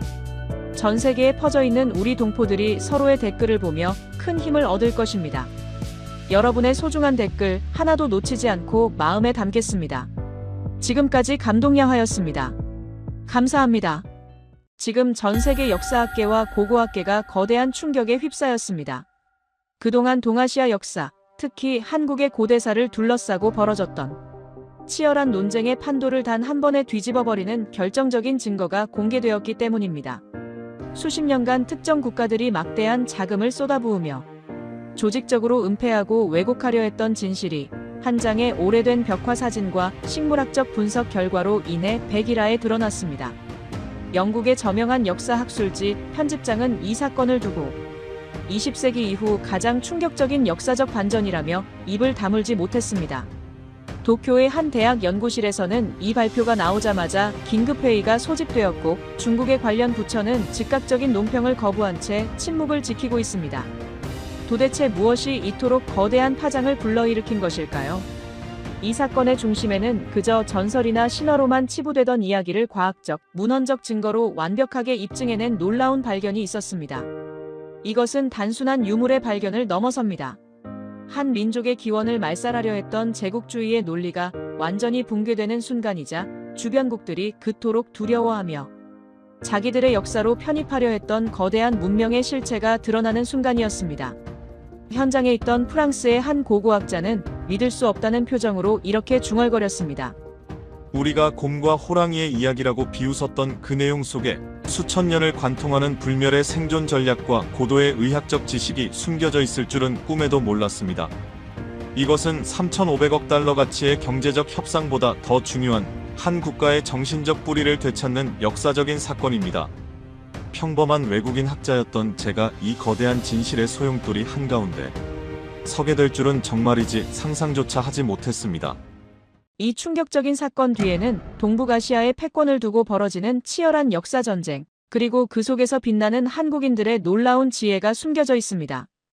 왜 일본은 그토록 집요하게 이 기록을 없애려 했는지, 왜 중국은 엉뚱한 주장을 펼치며 긴장하고 있는지 그 모든 비밀을 낱낱이 파헤쳐드리겠습니다. 영상이 시작되기 전 여러분의 따뜻한 좋아요와 구독은 진실을 알리는데 큰 힘이 됩니다. 알림 설정까지 부탁드리며 지금 바로 그 놀라운 현장으로 여러분을 안내하겠습니다. 그날 새벽, 저는 떨리는 손으로 비행기 티켓을 움켜쥔 채 인천행 비행기에 몸을 실었습니다. 창밖으로 보이는 칠흑 같은 어둠 속에서 제 머릿속은 온통 혼란스러움 뿐이었습니다. 불과 며칠 전까지만 해도 저는 동아시아의 고대사를 그저 중국 문명의 아류쯤으로 여기던 오만한 서양 학자에 불과했으니까요. 하지만 우연히 접하게 된 한국 교수의 논문 한 편, 그리고 그 안에 담긴 믿기 힘든 사진 한 장이 제 학자적 양심을 송두리째 뒤흔들어 놓았습니다. 도대체 한국이라는 나라는 어디까지가 진실이고 어디까지가 겸손인 걸까요? 5,000년이라는 시간이 만들어낸 그 깊고 단단한 뿌리를 직접 확인하기 위해 저는 그렇게 한국으로 향했습니다. 이것은 제가 한국에 도착해 마주한 충격과 감동, 그리고 뒤늦게 깨달은 참회에 대한 기록입니다. 저는 영국 옥스퍼드 대학의 고요한 연구실, 낡은 책 냄새가 진동하는 그곳에서 평생을 동아시아 역사 연구에 바쳐온 제임스 해밀턴 교수입니다. 오늘 저는 여러분에게 저의 가장 부끄러운 과거이자 학자로서의 양심을 걸고 반드시 고백해야만 하는 충격적인 진실을 털어놓으려 합니다. 불과 몇 년 전까지만 해도 제 강의실 칠판에는 일본과 중국이 제공한 거대한 역사연표가 그려져 있었습니다. 그리고 저는 그 연표가 가리키는 대로 학생들에게 이렇게 가르쳤습니다. 한국의 고대사는 중국 문명의 변방이자 아류에 불과하며 그들이 주장하는 5000년 역사의 시조단고는 13세기 고려 시대의 승려가 민족의식을 고취하기 위해 지어낸 허구의 소설이다. 라고 말입니다. 제 강의를 듣는 학생들은 고개를 끄덕였고 저는 그것이 흔들리지 않는 진리라고 믿었습니다. 왜냐하면 당시 서구학계의 동양사 연구는 사실상 일본의 거대 자본과 로비에 의해 잠식당해 있었기 때문입니다. 도쿄의 명문대 교수들이 보내주는 세련된 영어 논문과 막대한 연구비 지원은 저의 눈과 귀를 가리기에 충분했습니다. 저는 그들이 만들어준 식민사관이라는 안락한 감옥 안에서 진실을 외면한 채 학자로서의 명성을 쌓아가고 있었습니다. 그러던 어느 날 제 인생의 항로를 송두리째 바꿔놓은 사건이 발생했습니다. 서울에서 열리는 동북아 고대사 국제학술포럼에 초청을 받은 것입니다. 사실 저는 한국행 비행기에 오르는 순간까지도 이 학회에 대해 냉소적이었습니다. 또 감정에 호소하는 민족주의적인 주장을 늘어놓겠지라는 오만한 편견이 제 머릿속을 지배하고 있었습니다. 포럼이 열리는 서울의 한 호텔 그랜드 볼룸은 전 세계에서 모인 석학들로 발 디딜 틈이 없었습니다. 그리고 그곳에는 제 학문적 동료이자 일본 학계를 대표하는 사토 켄지 교수가 메인 연사로 자리하고 있었습니다. 사토 교수는 유창한 영어와 화려한 프레젠테이션 기술로 청중을 압도하기 시작했습니다. 그는 스크린에 삼국 유사의 텍스트를 띄워놓고 특유의 비릿한 미소를 지으며 말을 이어갔습니다. 존경하는 동료학자 여러분, 여기를 보십시오. 곰과 호랑이가 굴 속에서 쑥과 마늘을 먹고 100일을 버티면 사람이 된다? 이것이 역사입니까? 아니면 아이들에게 들려주는 전래동화입니까? 사토 교수의 조롱 섞인 질문에 객석 곳곳에서는 키득거리는 웃음소리가 터져나왔습니다. 그는 기세를 몰아 더욱 목소리를 높였습니다. 이 이야기는 13세기 몽골 침략기에 고려의 승려 이련이 쓴 창작물일 뿐입니다. 고고학적 증거는 전무합니다. 기원전 2333년에 나라를 세웠다는 고조선의 실체는 허상이며 한국의 역사는 기껏해야 중국 한나라의 식민지였던 한사군 설치 이후, 즉 기원전 1세기에 타율적으로 시작된 것입니다. 그의 논리는 완벽해 보였습니다. 저 역시 고개를 끄덕이며 옆자리에 앉은 프랑스 교수에게 역시 사토 교수의 분석은 날카롭군요. 라고 속삭였습니다. 그때까지 저는 몰랐습니다. 그 완벽해 보이는 논리가 불과 5분 뒤 단 한 장의 사진 앞에서 산산조각 나게 될 줄은 말입니다. 질의응답 시간이 되자 장내에는 묘한 긴장감이 감돌았습니다. 대부분의 서구학자들은 사토 교수의 주장에 동조하는 분위기였기에 질문조차 하지 않으려 했습니다. 그때 객석 맨 뒷줄 어둠 속에서 한 중년의 남성이 조용히 손을 들었습니다. 한국의 지방대학에서 학생들을 가르친다는 조 교수였습니다. 낡은 양복을 입은 그의 모습은 세련된 사토 교수와 대조되어 더욱 초라해 보였습니다. 사토 교수는 여유만만한 표정으로 그에게 마이크를 넘겼습니다. 무슨 질문이든 하십시오. 어차피 신화를 역사로 만들 수는 없겠지만요. 조롱이 섞인 사토 교수의 말에도 조 교수는 전혀 흔들리지 않았습니다. 그는 단상으로 천천히 걸어 나와 주최 측에 준비해온 USB를 연결해달라고 요청했습니다. 잠시 후 거대한 스크린에 흐릿하지만 웅장한 기운을 내뿜는 고분 벽화 사진 한 장이 나타났습니다. 사토 교수님, 그리고 제임스 교수님. 이 사진을 봐주십시오. 조 교수의 목소리는 낮지만 묵직하게 회의장에 울려 퍼졌습니다. 이것은 현재 중국 지린성 지반시에 위치한 고구려의 고분, 각저총 씨름 무덤의 벽화입니다. 제작 연대는 4세기에서 5세기, 광개토대왕 시절로 추정됩니다.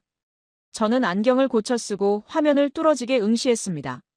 고구려 사람들이 씨름하는 그 유명한 그림 옆, 거대한 나무 한 그루가 서 있는 구석진 곳을 조 교수가 붉은 레이저 포인터로 가리켰습니다. 그곳에는 믿을 수 없는 형상이 그려져 있었습니다. AP 무성한 신단수 아래, 곰과 호랑이가 마치 사람처럼 웅크리고 앉아 간절히 기도를 올리는 듯한 모습이 선명하게 묘사되어 있었던 것입니다. 순간 제 등줄기로 식은땀이 흘러내렸습니다. 머릿속에서 격렬한 스파크가 튀었습니다. 일본 학계가 주장해온 단군 신화 13세기 창작설이 논리적으로 붕괴되는 순간이었기 때문입니다. 만약 단군 이야기가 13세기의 고려의 승려가 지어낸 것이라면 어떻게 그보다 1000년이나 앞선 4세기의 고구려 무덤 속에 그 내용이 이토록 정교하게 그려져 있을 수 있단 말입니까? 이것은 단군 신화가 고려시대에 갑자기 툭 튀어나온 것이 아니라 이미 고구려 사람들의 의식 속에 깊이 뿌리박힌 민족의 신앙이자 역사였음을 증명하는 움직일 수 없는 타임캡슐이었습니다. 조 교수는 떨리는 목소리로 하지만 단호하게 일갈했습니다. 일본은 1930년대부터 단군을 말살하기 위해 조직적으로 이 벽화의 존재를 외면해왔습니다. 곰과 호랑이가 신단수 아래에서 사람이 되기를 비는 이 장면은 우리 민족의 시조 이야기가 13세기가 아닌 기원전부터 내려온 고유한 역사임을 고구려인들이 직접 증언하고 있는 것입니다. 회의장은 찬물을 끼얹은 듯 침묵에 빠졌습니다. 조금 전까지 의기양양하게 웃던 사토 교수의 얼굴은 흑빛으로 변해 있었습니다. 그는 당황한 듯 물을 들이켜다 손을 떨어 물컵을 쏟기까지 했습니다. 그것은 우연의 일치일 뿐입니다. 곰 그림 하나로 역사를 논하다니 비과학적입니다. 사토 교수가 비명을 지르듯 반박했지만 그의 목소리에는 이미 힘이 빠져 있었습니다. 저를 포함한 서구학자들은 서로의 얼굴을 쳐다보며 경악을 금치 못했습니다. 우리가 그토록 맹신했던 일본의 주장이 무덤 속에서 1500년을 기다려온 진실 앞에서 힘없이 무너져 내리는 광경을 목격했기 때문입니다. 저는 부끄러움에 얼굴이 화끈거려 쥐구멍이라도 찾고 싶었습니다. 학자라는 자존심을 걸고 진실을 탐구한다고 자부했지만 정작 저는 일본이 주는 돈과 자료에 취해 진정한 역사의 증거를 보지 못했던 장님이었던 것입니다. 하지만 충격은 여기서 끝나지 않았습니다. 혼란스러워하는 저에게 조 교수가 다가왔습니다. 그는 핏기가 사라진 제 얼굴을 보며 묘한 연민과 확신에 찬 눈빛으로 말을 건넸습니다. 제임스 교수님, 너무 자책하지 마십시오. 하지만 이것은 시작에 불과합니다. 일본이 단군의 연대를 왜곡했다면 중국은 지금 훨씬 더 교묘하고 치명적인 방법으로 단군 신화의 내용 자체를 부정하려 들고 있습니다. 바로 곰이 먹었다는 그 마늘을 통해서 말이죠. 저는 멍하니 그를 바라보았습니다. 마늘? 고작 식재료 하나가 역사를 뒤집을 수 있다는 말인가? 제 의문 가득한 표정을 읽은 조 교수는 비장한 목소리로 덧붙였습니다. 중국은 최근 동북공정의 일환으로 식물학적 데이터를 조작하여 단군 신화를 거짓말로 몰아가고 있습니다. 하지만 그들은 실수했습니다. 그 마늘 속에 우리 선조들의 천재적인 의학 지식과 생태학적 지혜가 숨어 있다는 것을 몰랐기 때문이죠. 오늘 저녁 제가 교수님께 진짜 단군의 밥상을 보여드리겠습니다. 저는 떨리는 가슴을 진정시킬 수 없었습니다. 고구려 벽화가 저의 역사관에 균열을 냈다면 이제부터 듣게 될 이야기는 제 인생관을 송두리째 뒤흔들 거대한 태풍의 눈이 될 것임을 직감했습니다. 도대체 곰이 먹었다는 그 마늘의 정체는 무엇이며 왜 현대 과학자들은 수천 년 전 한국인들의 선택에 경의를 표하는 것일까요? 저는 서둘러 짐을 챙겨 조 교수의 뒤를 따랐습니다. 서울의 밤거리는 화려했지만 제 눈에는 오직 진실을 향한 길만이 희미하게 빛나고 있었습니다. 학술대회장에서의 그 숨막히는 공방전이 끝난 직후 조 교수는 잔뜩 굳어있는 저를 이끌고 서울의 구도심 골목 깊숙한 곳에 자리 잡은 한 식당으로 데려갔습니다. 화려한 호텔 뷔페가 아닌 드럼통 테이블에 둘러앉아 고기를 구워 먹는 허름한 대포집이었습니다. 문을 열자마자 왁자지껄한 사람들의 웃음소리와 숯불 위에서 지글거리며 익어가는 삼겹살의 고소한 냄새, 그리고 매캐한 연기가 제 오감을 자극했습니다. 이곳은 박물관 속에 박제된 역사가 아니라 펄펄 살아 숨쉬는 한국인들의 현재가 요동치는 현장이었습니다. 자리에 앉아 소주 한 잔이 채워지자 조 교수는 낮에 다 하지 못한 이야기를 비로소 꺼냈습니다. 그의 표정은 학회장에서보다 훨씬 심각하고 비장했습니다.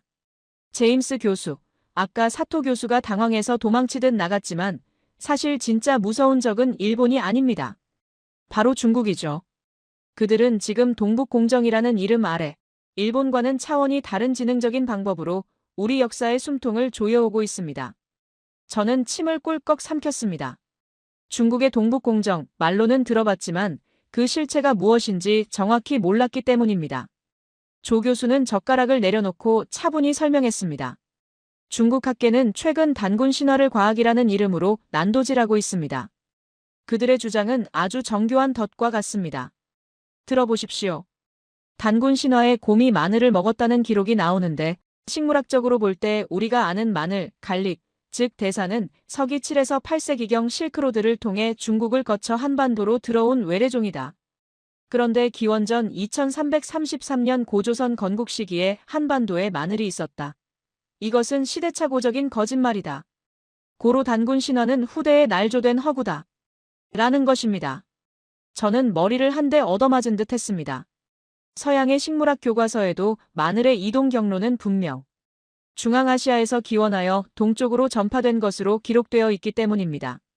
일본의 주장은 벽화로 반박했지만 중국이 들이미는 이 식물학적 연대 모순은 반박할 여지가 없어 보였습니다. 그렇다면 단군 신화가 정말 허구라는 말입니까? 마늘이 없었다면 곰이 먹은 건 도대체 무엇입니까? 제 목소리는 흔들리고 있었습니다. 그때였습니다. 조 교수가 빙긋이 웃으며 상추와 깻잎이 담긴 채소 바구니를 제 앞으로 쑥 밀었습니다. 그리고 그 사이에 숨어있던 넓은 잎사귀를 가진 독특한 절임 나물 하나를 집어들었습니다. 제임스 교수, 백문이 불여일식입니다. 이걸 고기에 싸서 한번 드셔보십시오. 이것이 바로 그 1500년의 미스터리를 풀어줄 중국의 억지 논리를 박살낼 열쇠입니다. 저는 반신반의하며 그 잎사귀에 잘 익은 삼겹살 한 점을 올리고 입안에 넣었습니다. 순간 알싸하면서도 달큰한 향이 혀끝을 감돌았습니다. 그것은 분명 마늘의 향을 품고 있었지만 매운맛은 덜하고 훨씬 더 깊고 은은한 풍미를 자아냈습니다. 제가 놀란 눈으로 쳐다보자 조 교수가 입을 열었습니다. 맛이 어떠십니까? 서양에서는 이걸 와일드 갈릭이라고 부르지 않나요? 순간 제 뇌리에 전기가 통하듯 스쳐 지나가는 기억이 있었습니다. 영국에서의 어린 시절, 그리고 독일 유학 시절 봄이 되면 숲속에서 맡았던 그 익숙한 냄새. 이건 램슨 아닙니까? 독일에서는 베어라흐라고 부르는. 제가 소리치자 조 교수가 고개를 끄덕였습니다. 맞습니다. 한국말로는 명이나물 혹은 산마늘이라고 부릅니다. 그리고 중요한 건 이 식물은 아주 오래전부터 한반도 전역 산간 지방에 자생해온 토종식물이라는 점입니다. 이어지는 그의 설명은 언어학과 식물학을 넘나드는 통쾌한 반전 드라마였습니다. 우리는 고전인 삼국유사를 해석할 때 현대인의 언어 습관이라는 함정에 빠져 있었습니다. 원문에 적힌 산이라는 한자를 무비판적으로 지금 우리가 먹는 반마늘 대산로 번역해버린 것이죠. 하지만 조선시대 어학자 최세진이 쓴 훈몽자회를 펼쳐보면 진실이 드러납니다. 우리 조상들은 매운맛이 나는 알리움 속 식물을 통틀어 산이라 불렀고 이를 세세하게 구분했습니다. 밭에서 나는 마늘은 대산, 들판에 달래는 소산, 그리고 깊은 산속의 명이나물은 야산이라고 말이죠. 즉, 곰이 먹은 것은 7세기에 들어온 외래종 마늘이 아니라 한반도의 숲속에 지천으로 널려있던 자생종 달래나 명이나물이었던 것입니다. 중국의 주장은 번역의 오류를 이용한 교묘한 사기극에 불과했습니다. 하지만 저를 진정으로 전율케 한 것은 그 다음 대목이었습니다. 제가 무심코 내뱉은 독일어 단어 베어라흐. 직역하면 곰의 마늘이라는 뜻입니다. 서양에서도 이 풀을 곰과 연결짓고 있다는 사실을 깨닫는 순간 소름이 온몸을 휘감았습니다. 왜 서양 사람들은 이것을 곰의 마늘이라 불렀을까요? 옛날 유럽의 사냥꾼들은 긴 겨울잠에서 깨어난 곰이 비틀거리며 숲을 헤매다 가장 먼저 찾아먹는 풀이 바로 이명이나물이라는 것을 목격했기 때문입니다. 이것은 동양과 서양 수만 킬로미터 떨어진 두 문명권에서 공통적으로 관찰된 생태학적 진실이었습니다. 단군 신화는 책상머리에서 지어낸 판타지가 아니었습니다. 우리 조상들은 산속에서 곰을 관찰하며 곰이 동면 후 기력을 회복하기 위해 본능적으로 선택하는 그 약초의 효능을 정확히 꿰뚫어보고 있었던 것입니다. 조 교수는 소주잔을 비우며 열변을 토했습니다. 생각해 보십시오, 교수님. 곰은 겨울 내내 아무것도 먹지 않고 굴 속에서 잠을 잡니다. 봄이 되어 깨어날 때쯤이면 체내에는 독소가 쌓이고 면역체계는 붕괴 직전이며 소화기관은 멈춰 있습니다. 이때 가장 필요한 처방이 무엇이겠습니까? 저는 의학상식을 총동원해 대답했습니다. 몸을 따뜻하게 하고 살균 작용을 하며 소화를 돕는 음식이 필요하겠죠. 조 교수가 탁자를 내리쳤습니다. 정답입니다. 명이나물과 쑥이 바로 그런 역할을 합니다. 명이나물에 들어있는 알리신 성분은 강력한 천연 항생제이자 소화 촉진제입니다. 쑥은 몸을 따뜻하게 데워주어 부인과 질환의 특효약이고 피를 맑게 합니다. 즉, 환웅이 곰에게 준 쑥과 마늘은 단순한 시험 과제가 아니었습니다. 그것은 죽음의 문턱에서 돌아온 곰 환자를 살려내고 나아가 건강한 아이를 잉태할 수 있는 여인 웅녀로 만들기 위한 고대 의학 지식이 총동원된 최고의 처방전이었던 것입니다. 저는 멍하니 불판 위를 바라보았습니다. 그동안 우리는 단군 신화를 그저 곰이 미련하게 굴 속에서 매운 걸 참고 먹었다는 식의 인내심 테스트로만 이해했습니다. 하지만 그 이면에는 현대의학으로도 감탄할 수밖에 없는 정교한 치유의 원리가 숨어 있었습니다. 동굴은 일종의 중환자실이었고 백일실제 동면기간은 집중치료기간이었으며 쑥과 명이나물은 특효약이었던 셈입니다. 21세기의 첨단 과학이 밝혀낸 사실들을 기원전의 한국인들은 이미 경험적으로 완벽하게 알고 실천하고 있었던 것입니다. 제가 이건 노벨 의학상을 받아도 될 수준의 발견이군요. 라고 감탄하자 식당 안에 왁자지껄한 소음이 마치 우리 조상들의 지혜를 찬양하는 합창 소리처럼 들리기 시작했습니다. 서구학자로서 가졌던 일말의 우월감은 산산이 조각났습니다. 우리는 자연을 정복의 대상으로만 여겼지만 한국인들은 자연의 섭리를 깊이 관찰하고 그 속에서 인간이 되는 길을 찾았습니다. 중국이 아무리 동북공정으로 역사를 난도질하려 해도 숲속에서 자라나는 명이나물과 그것을 먹는 곰의 본능까지 조작할 수는 없는 노릇입니다. 이 작고 푸른 잎사귀 하나가 거대 제국의 역사, 침탈을 막아내는 가장 강력한 방패이자 증거라는 사실에 저는 가슴이 벅차올랐습니다. 입안에 남은 명이나물의 향긋한 뒷맛을 음미하며 저는 생각했습니다. 한국의 역사는 땅속에 묻힌 유물이 아니라 밥상 위에도 산속에도 그리고 언어 속에도 살아 숨쉬고 있구나. 하지만 의문은 꼬리에 꼬리를 물었습니다. 그렇다면 왜 하필 곰이었을까요? 고대 사회에서 힘의 상징이라면 단연 호랑이였을 텐데 왜 우리 민족의 시조는 숲의 제왕인 호랑이를 탈락시키고 어둠 속에서 묵묵히 풀만 뜯어야 했던 곰을 선택했을까요? 제가 이 질문을 던지자 조 교수의 눈빛이 다시 한번 번뜩였습니다.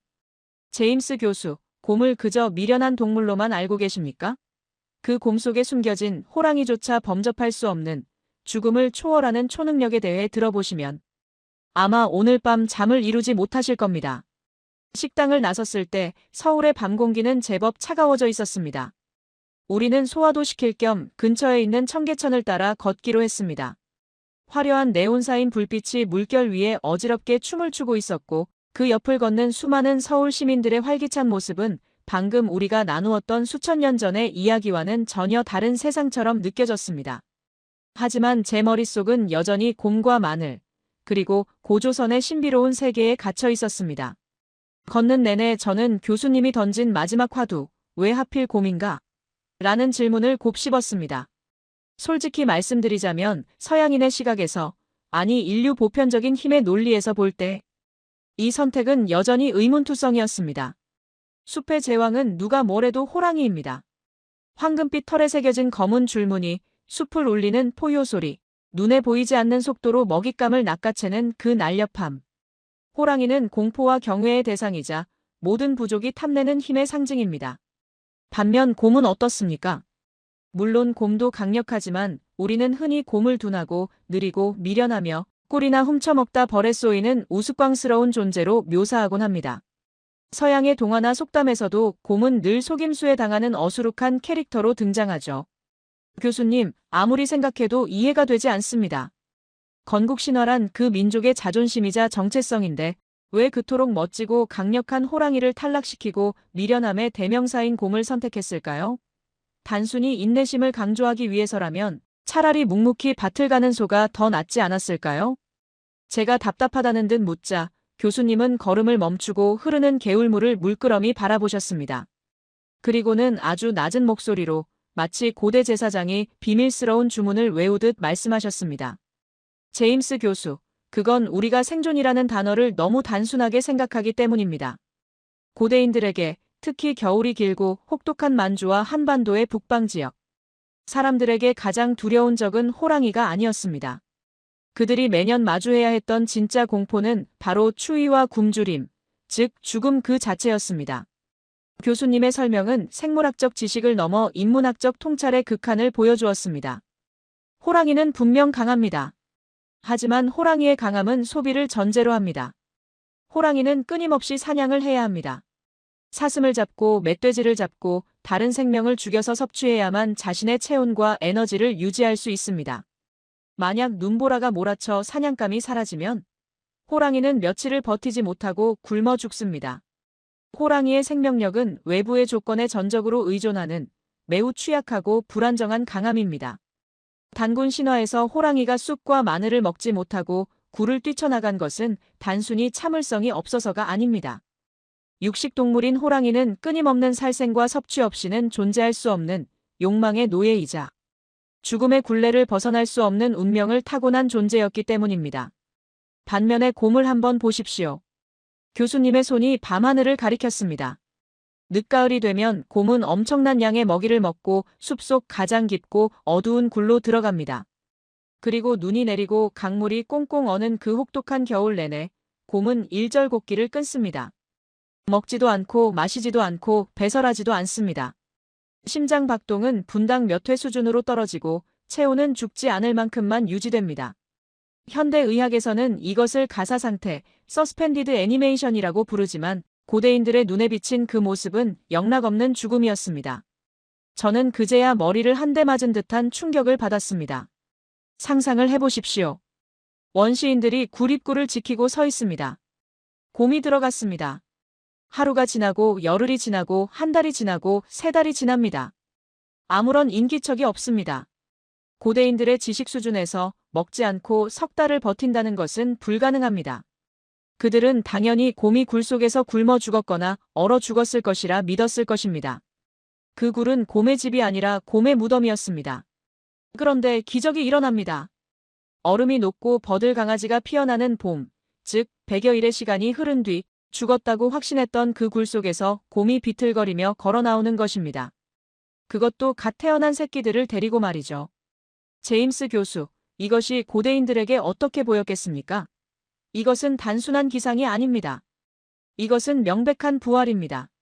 자연계의 모든 생명체가 죽음 겨울 앞에서 쓰러질 때 오직 곰만이 스스로 죽음의 세계굴로 걸어 들어가 그 어둠과 고독과 굶주림을 오로지 자신의 내면의 힘으로 이겨내고 다시 생명의 세계로 귀환하는 것입니다. 고대 한국인들은 호랑이의 파괴적인 힘이 아니라 곰이 보여준 이 놀라운 재생의 힘, 불멸의 생명력을 숭배했던 것입니다. 저는 전율했습니다. 기독교 문화권에서 자란 저에게 부활은 신의 아들만이 할 수 있는 가장 성스러운 기적입니다. 그런데 한국인들은 이미 5000년 전 자연 속의 곰을 통해 이 위대한 철학을 깨닫고 있었던 것입니다. 단군 신화 속 곰이 100일 동안 햇빛을 보지 않았다는 것은 단순히 어두운 곳에 갇혀 있었다는 뜻이 아닙니다. 그것은 자신의 옛 육체를 죽이고 영혼을 정화하며 신성한 존재로 거듭나기 위한 처절한 통과 의례였습니다. 호랑이는 이 영적인 수행을 견딜 수 없었습니다. 육체의 욕망을 버려야만 얻을 수 있는 그 고귀한 단계에 도달할 자격이 없었던 것입니다. 하지만 곰은 해냈습니다. 미련해서가 아니라 죽음조차 뛰어넘을 만큼 위대한 의지를 가졌기 때문입니다. 이 지점에서 저는 한국의 역사가 파노라마처럼 스쳐 지나가는 환영을 보았습니다. 왜 한국인들이 그토록 수많은 외세의 침략과 식민 지배, 전쟁의 참화 속에서도 결코 멸망하지 않았는지 그 해답이 바로 이 곰의 DNA에 있었습니다. 13세기 몽골 기병이 전 유라시아를 초토화했을 때 수많은 나라가 지도에서 사라졌습니다. 하지만 고려는 강화도라는 작은 섬구루로 들어가 40년을 버텼습니다. 죽은 듯 웅크리고 있었지만 결코 항복하지 않았고 결국 몽골 제국이 무너질 때 다시 살아남았습니다.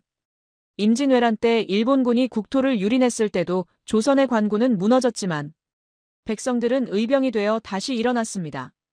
일제강점기 35년 그 암흑과도 같은 겨울 동안 일제는 한국인의 이름과 말과 글을 빼앗고 이제 조선 민족은 끝났다고 죽었다고 선언했습니다.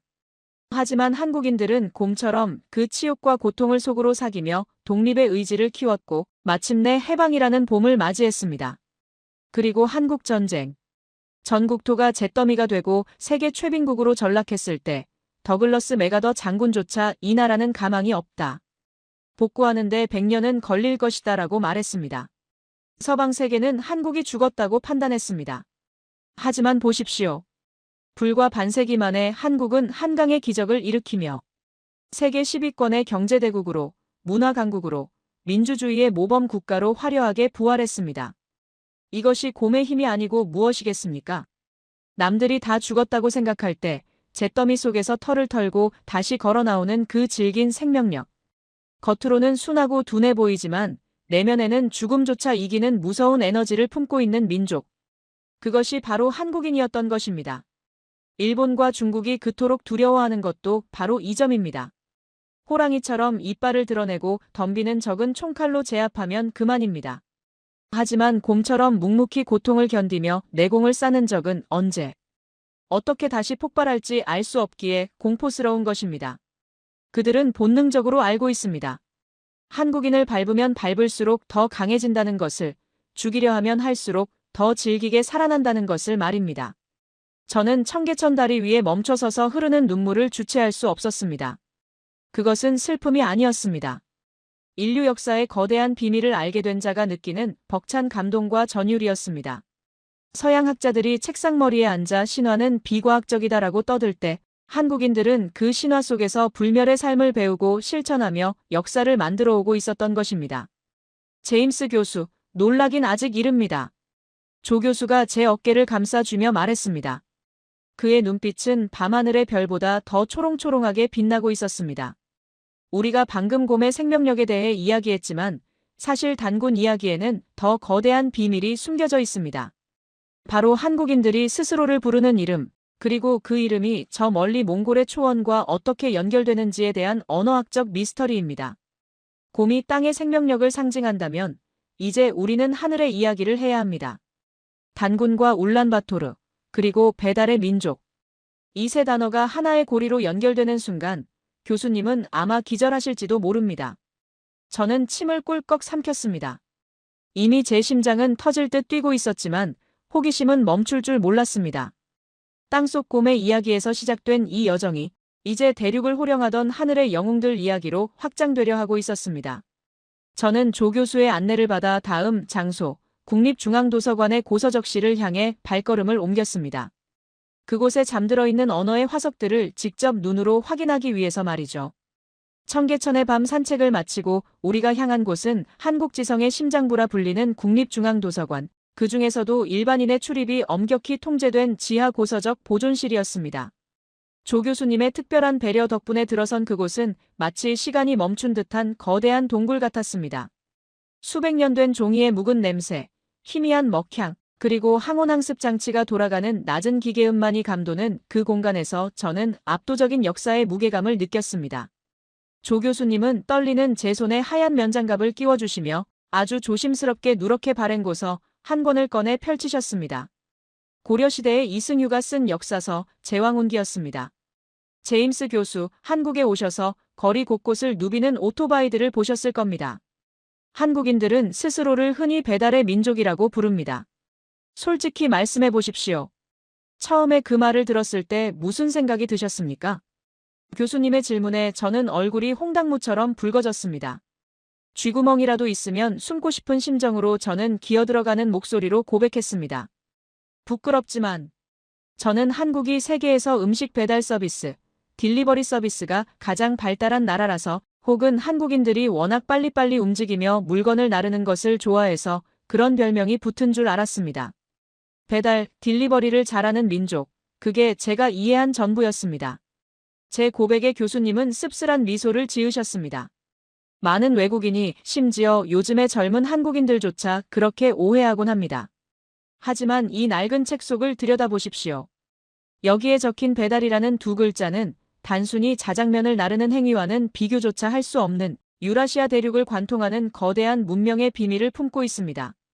교수님의 손가락이 가리킨 곳에는 한자로 배달이라는 글자가 적혀 있었지만 교수님은 그것이 단순한 한자의 뜻곱배, 통알다르로 해석해서는 안 되는 이두식 표기라고 설명했습니다.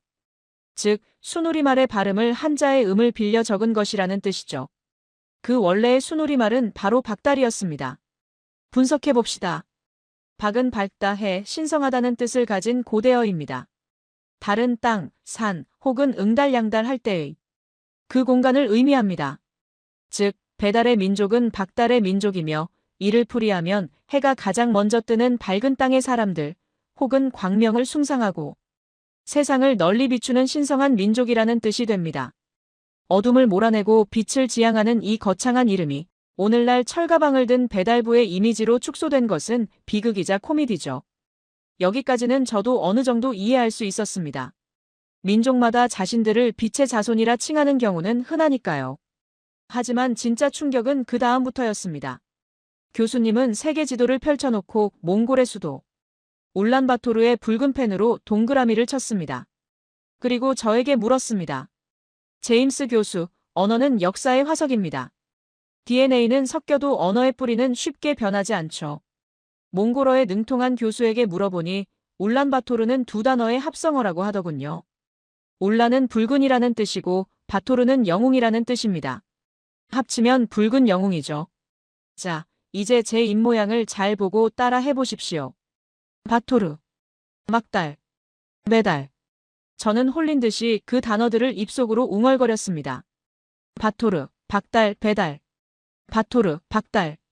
순간 제 머릿속에서 거대한 섬광이 번쩍였습니다. 그것은 마치 수천 년 동안 끊어져 있던 전선이 다시 연결되어 스파크를 일으키는 듯한 전율이었습니다. 느껴지십니까? 만주와 몽골, 시베리아를 아우르는 알타이 어족의 언어 체계에서 박달과 바토르는 같은 어원을 공유하고 있습니다. 고대 동북아시아 대륙을 호령하던 사람들에게 박달은 단순히 밝은 땅이라는 장소의 개념을 넘어 그 밝은 땅을 다스리는 영웅 혹은 신성한 지도자를 지칭하는 단어였을 가능성이 매우 높습니다.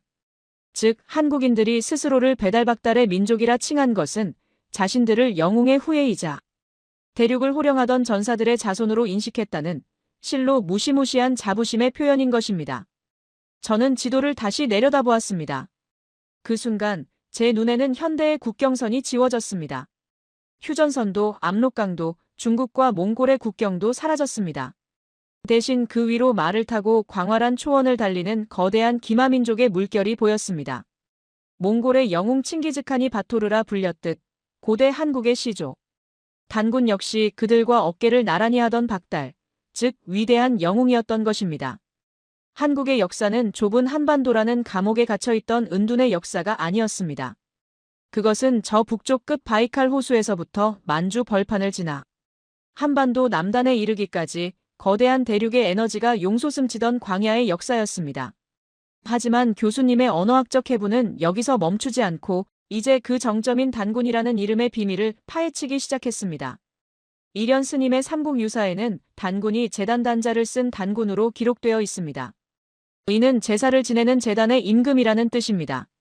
하지만 이 역시 한자의 뜻을 빌린 표기일 뿐, 그 진짜 어원은 훨씬 더 깊고 신비로운 곳에 닿아 있었습니다. 교수님, 한국의 시골 마을에 가면 무당들이 굿을 합니다. 그 무당을 옛날 어르신들이 뭐라고 불렀는지 아십니까? 바로 단골, 혹은 단골레라고 불렀습니다. 우리가 흔히 가게에 단골 손님할 때 쓰는 그 말의 유래이기도 하죠. 이 단골은 하늘신을 모시고 사람들의 병을 고쳐주는 제사장을 뜻합니다. 자, 다시 몽골로 가봅시다. 몽골인들이 섬기는 최고의 하늘신, 그 이름이 무엇입니까? 바로 탱그리입니다. 중앙아시아 튀르크족은 탕그리라고 부르죠. 교수님은 칠판의 단어들을 나열했습니다. 탱그리, 탕그리, 단골, 단군. 보십시오. 이 모든 단어는 하나의 뿌리에서 나왔습니다. 이것은 하늘이자 신이며 동시에 그 신과 소통하는 샤먼을 뜻합니다. 즉, 단군은 단순한 부족장의 이름이 아닙니다. 그는 하늘의 뜻을 지상에 전달하는 최고 제사장이자 인간 세상을 다스리는 정치적 지배자인 제정일치 사회의 최고 존엄을 가리키는 직함이었던 것입니다. 마치 교황과 황제의 권한을 한 손에 쥐고 있었던 존재라고나 할까요? 이 설명을 듣는 순간 단군 신화의 모든 퍼즐 조각이 완벽하게 맞춰졌습니다. 하늘에서 내려온 환웅 하늘의 자손과 땅의 시련을 이겨내고 부활한 곰땅의 생명력이 결합하여 낳은 존재 단군. 그는 하늘 탱그리의 신성함과 땅곰의 강인함을 모두 물려받은 말 그대로 천지인의 결정체였습니다. 그리고 그가 다스린 나라는 박달배달의 나라, 즉 밝은 영웅들이 사는 빛의 제국이었습니다. 저는 전율하다 못해 공포감마저 느꼈습니다. 일본 제국주의가 왜 그토록 집요하게 단군을 제거하려 했는지, 그 이유가 너무나 명백해졌기 때문입니다. 일본은 한국을 영원히 지배하기 위해 한국인들을 뿌리 없는 민족, 중국의 눈치나 보던 나약한 반도인으로 세뇌시켜야 했습니다. 그런데 알고 보니 그들의 조상은 저 광활한 대륙을 무대로 탱그리를 숭배하고 바토르 영웅을 자처하던 호전적이고 강인한 민족이었던 것입니다. 만약 한국인들이 잠에서 깨어나 자신들의 핏줄 속에 흐르는 이 대륙의 기억과 영웅의 DNA를 자각하게 된다면 그것은 일본에게 있어 핵폭탄보다 더 무서운 정신적 무장이 될 것이 뻔했습니다. 그래서 그들은 단군을 곰 신화라는 껍데기에 가두고 배달의 민족을 웃음거리로 만들려 했던 것입니다. 도서관의 정적 속에서 저는 책상 위에 놓인 제왕운기를 어루만졌습니다. 이 얇은 책 한 권이 일제가 수십 년간 쏟아부은 거대한 역사 왜곡의 댐을 무너뜨리는 송곳이었습니다. 한국인들은 그저 음식을 빨리 배달하는 사람들이 아니었습니다. 그들은 어둠 속에서 빛을 배달하고 절망 속에서 희망을 배달하며 끊임없이 새로운 세상을 열어젖혔던 개척자들의 후예였습니다. 교수님, 저는 목이 메어 말을 잇지 못했습니다. 저는 오늘 비로소 한국이라는 나라의 진짜 크기를 보았습니다. 이 나라는 지도의 크기로 잴 수 있는 나라가 아닙니다. 5천년의 시간과 유라시아 대륙이라는 공간을 품고 있는 거인입니다. 조 교수님은 조용히 고개를 끄덕이며 낡은 책을 덮으셨습니다. 하지만 제임스 교수, 이 거대한 이야기의 마침표는 아직 찍히지 않았습니다. 우리가 지금까지 과거의 영광을 확인했다면 이제는 비극적인 현재, 그리고 미래의 이야기를 해야 합니다. 남과 북으로 갈라진 이 슬픈 땅에서 단군 할아버지가 지금 어떤 모습으로 존재하고 있는지 북한이 발굴했다는 그 충격적인 단군능과 유골의 진실을 마주하러 가야 합니다. 저는 숨을 깊게 들이마셨습니다. 곰의 부활에서 시작해 대륙의 영웅으로 이어진 이 대서사시가 이제 분단의 현장이라는 가장 아픈 곳을 향하고 있었습니다. 저는 이제 더 이상 단순한 관찰자가 아니었습니다. 이 위대한 드라마의 증인이 되어 끝까지 지켜보겠다는 결연한 의지가 제 가슴 속에서 불타올랐습니다. 도서관을 나온 우리는 서울의 번잡함을 뒤로하고 북쪽으로 차를 달렸습니다. 자유로를 따라 달리는 동안 차창밖 풍경은 화려한 빌딩 숲에서 점차 철조망과 군사초소가 늘어선 긴장된 풍경으로 바뀌어 갔습니다. 우리의 목적지는 임진각, 그리고 그 너머로 희미하게 보이는 북한 땅을 가장 가까이서 볼 수 있는 전망대였습니다. 도착했을 때 새벽 안개가 자욱한 임진각 너머로 갈 수 없는 땅의 산능선이 묵묵히 엎드려 있었습니다. 조 교수님은 그곳을 하염없이 바라보며 깊은 한숨을 내쉬셨습니다. 우리는 방금 전까지 고구려의 기상과 대륙을 호령하던 영웅들의 이야기를 나누며 가슴 벅찬 희열을 느꼈지만 눈앞의 현실은 차가운 휴전선이 민족의 허리를 잔인하게 끊어놓고 있는 상황이었습니다. 하지만 제 연구의 마지막, 그리고 가장 중요한 결론은 아이러니하게도 저 철조망 너머 전 세계에서 가장 폐쇄적이라는 북한 땅에 숨겨져 있었습니다. 제임스 교수, 혹시 1993년 10월 북한이 전 세계를 향해 발표했던 그 충격적인 뉴스를 기억하십니까?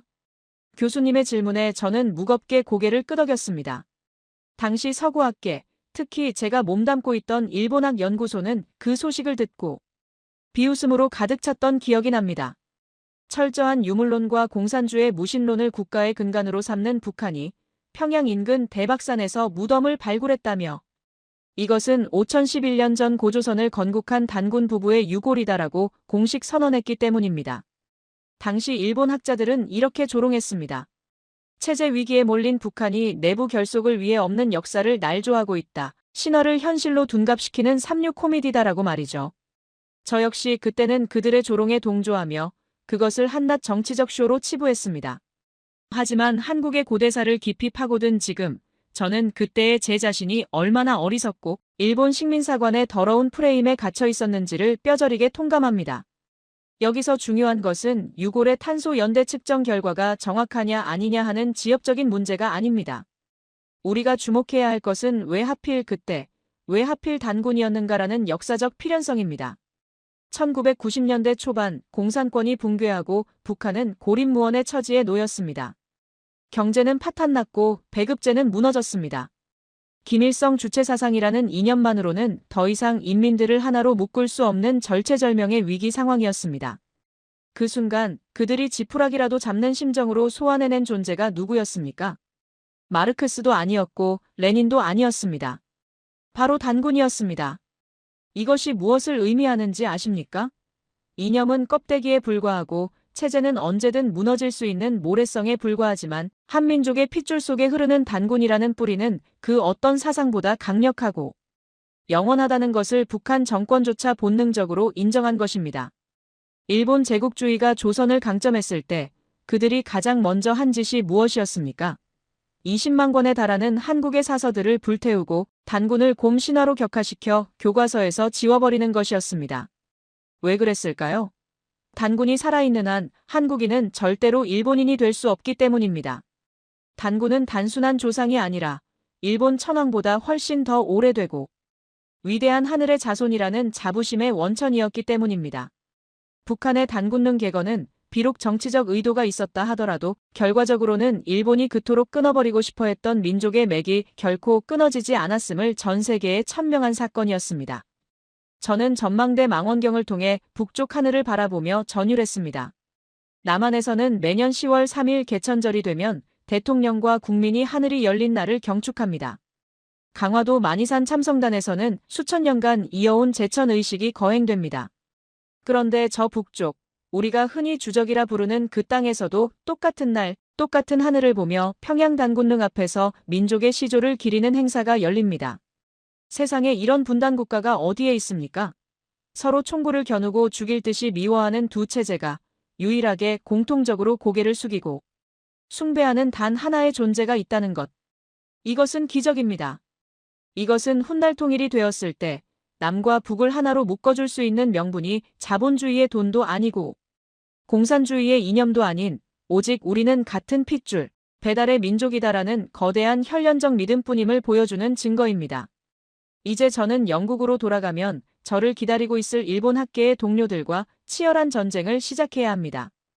그들은 여전히 임나 일본 부서를 주장하며 고대 일본이 한반도 남부를 지배했다고 떠들고 다닙니다. 단군은 허구이고 한국사는 중국과 일본의 식민 지배로부터 시작되었다고 가르칩니다. 하지만 저는 이제 그들의 면전에 대고 당당하게 말할 것입니다. 닥쳐라. 너희들의 역사는 조작되었다. 라고 말입니다. 저는 제 강의실에서 학생들에게 고구려 벽화의 곰과 호랑이 사진을 보여줄 것입니다.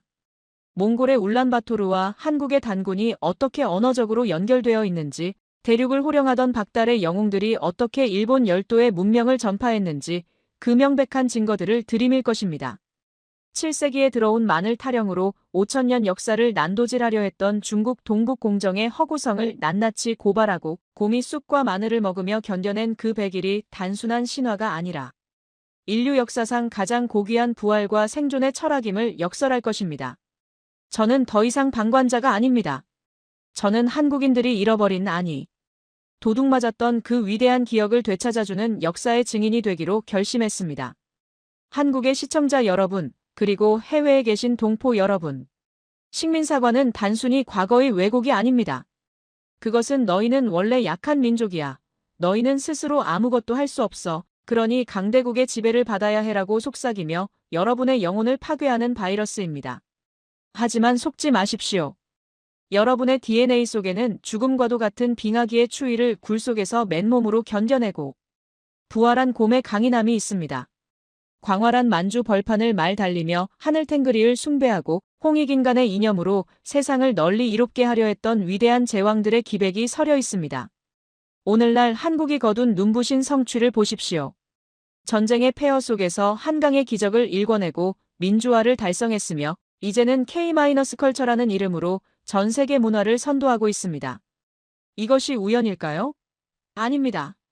이것은 일본이 그토록 말살하려 했으나 끝내 지우지 못한 단군의 후예들만이 가진 폭발적인 신명과 저력이 21세기에 다시 꽃피운 결과입니다. 여러분은 누군가의 식민지 백성이었던 적이 없습니다. 여러분은 5천년 전부터 지금까지 단 한 번도 끊기지 않고 이어져 온 빛의 민족이자 영웅의 자손입니다. 저는 비록 파란 눈의 이방인이지만 오늘 이 순간부터 제 가슴 속에는 태극기가 휘날리고 있습니다. 제가 한국을 떠나더라도 옥스퍼드의 연구실에서 런던의 학회장에서 저는 일본과 중국의 역사, 왜곡에 맞서 싸우는 명예 독립군이 되어 펜을 칼처럼 휘두를 것입니다. 부디 자부심을 가지십시오. 그리고 잊지 마십시오. 역사를 잊은 민족에게 미래가 없다는 말은 패배자의 변명이 아니라 승리자의 다짐이어야 합니다. 여러분이 스스로를 위대하다고 믿는 순간 식민사관이라는 망령은 햇빛을 받은 안개처럼 영원히 사라질 것입니다. 저 멀리 임진강 너머 언젠가 하나가 될 그날을 꿈꾸며 위대한 단군의 나라 대한민국 만세를 마음속 깊이 외칩니다. 긴 시간 이 부족한 학자의 고백을 들어주셔서 감사합니다. 오늘 들려드린 영국 옥스퍼드 대학 제임스 교수의 뜨거운 고백, 여러분은 어떻게 보셨습니까? 우리는 그동안 학교에서 혹은 사회에서 알게 모르게 우리 스스로를 낮춰왔는지도 모릅니다. 우리는 반도국가라 외세의 침략을 많이 받았다. 단군 신화는 과학적이지 않다라는 식민사관의 패배주의가 우리 무의식 속에 자리 잡고 있었을지도 모릅니다. 하지만 오늘 우리는 제임스라는 제3자의 눈을 통해 완전히 새로운 진실을 마주했습니다. 곰이 마늘을 먹고 사람이 되었다는 이야기는 허황된 전설이 아니라 혹독한 추위와 죽음을 이겨내고 스스로 운명을 개척한 우리 민족의 위대한 생존 보고서였습니다. 또한 배달의 민족이라는 이름은 단순히 음식을 나르는 사람들이 아니라 어둠을 몰아내고 광명을 세상에 전파하던 대륙의 영웅이라는 자랑스러운 칭호였습니다. 일본이 그토록 감추고 싶어했던 고구려 벽화의 진실, 중국이 동북공정으로 왜곡하려 했던 우리 선조들의 놀라운 의학적 지혜. 이 영상을 끝까지 시청하신 여러분은 이제 거짓된 역사에 맞설 수 있는 가장 강력한 무기를 얻으셨습니다. 바로 자존감이라는 무기입니다. 누군가 여러분에게 한국 역사는 별것 아니다라고 말한다면 이제 당당하게 말씀하십시오. 우리는 곰처럼 우직하게 시련을 견뎌내고 호랑이보다 더 강인한 생명력으로 5,000년을 이어온 불멸의 민족이라고 말입니다. 오늘 영상이 여러분의 가슴속에 잠들어 있던 뜨거운 애국심과 자부심을 깨우는 계기가 되었기를 바랍니다. 지금 가슴이 벅차오르신다면, 그리고 제임스 교수와 함께 역사전쟁에 동참하고 싶으시다면 구독과 좋아요를 힘차게 눌러주십시오. 그리고 댓글로 여러분의 다짐을 남겨주세요. 나는 곰의 끈기와 영웅의 기상을 물려받은 자랑스러운 한국인입니다. 여러분의 소중한 댓글 하나하나가 모여 왜곡된 역사를 바로잡는 거대한 함성이 될 것입니다. 저희 채널은 앞으로도 전 세계 곳곳에 숨겨진 우리 민족의 위대한 발자취를 찾아 가슴 뛰는 사연으로 다시 돌아오겠습니다. 알림 설정 잊지 마시고 다음 영상에서 뵙겠습니다. 시청해주셔서 감사합니다.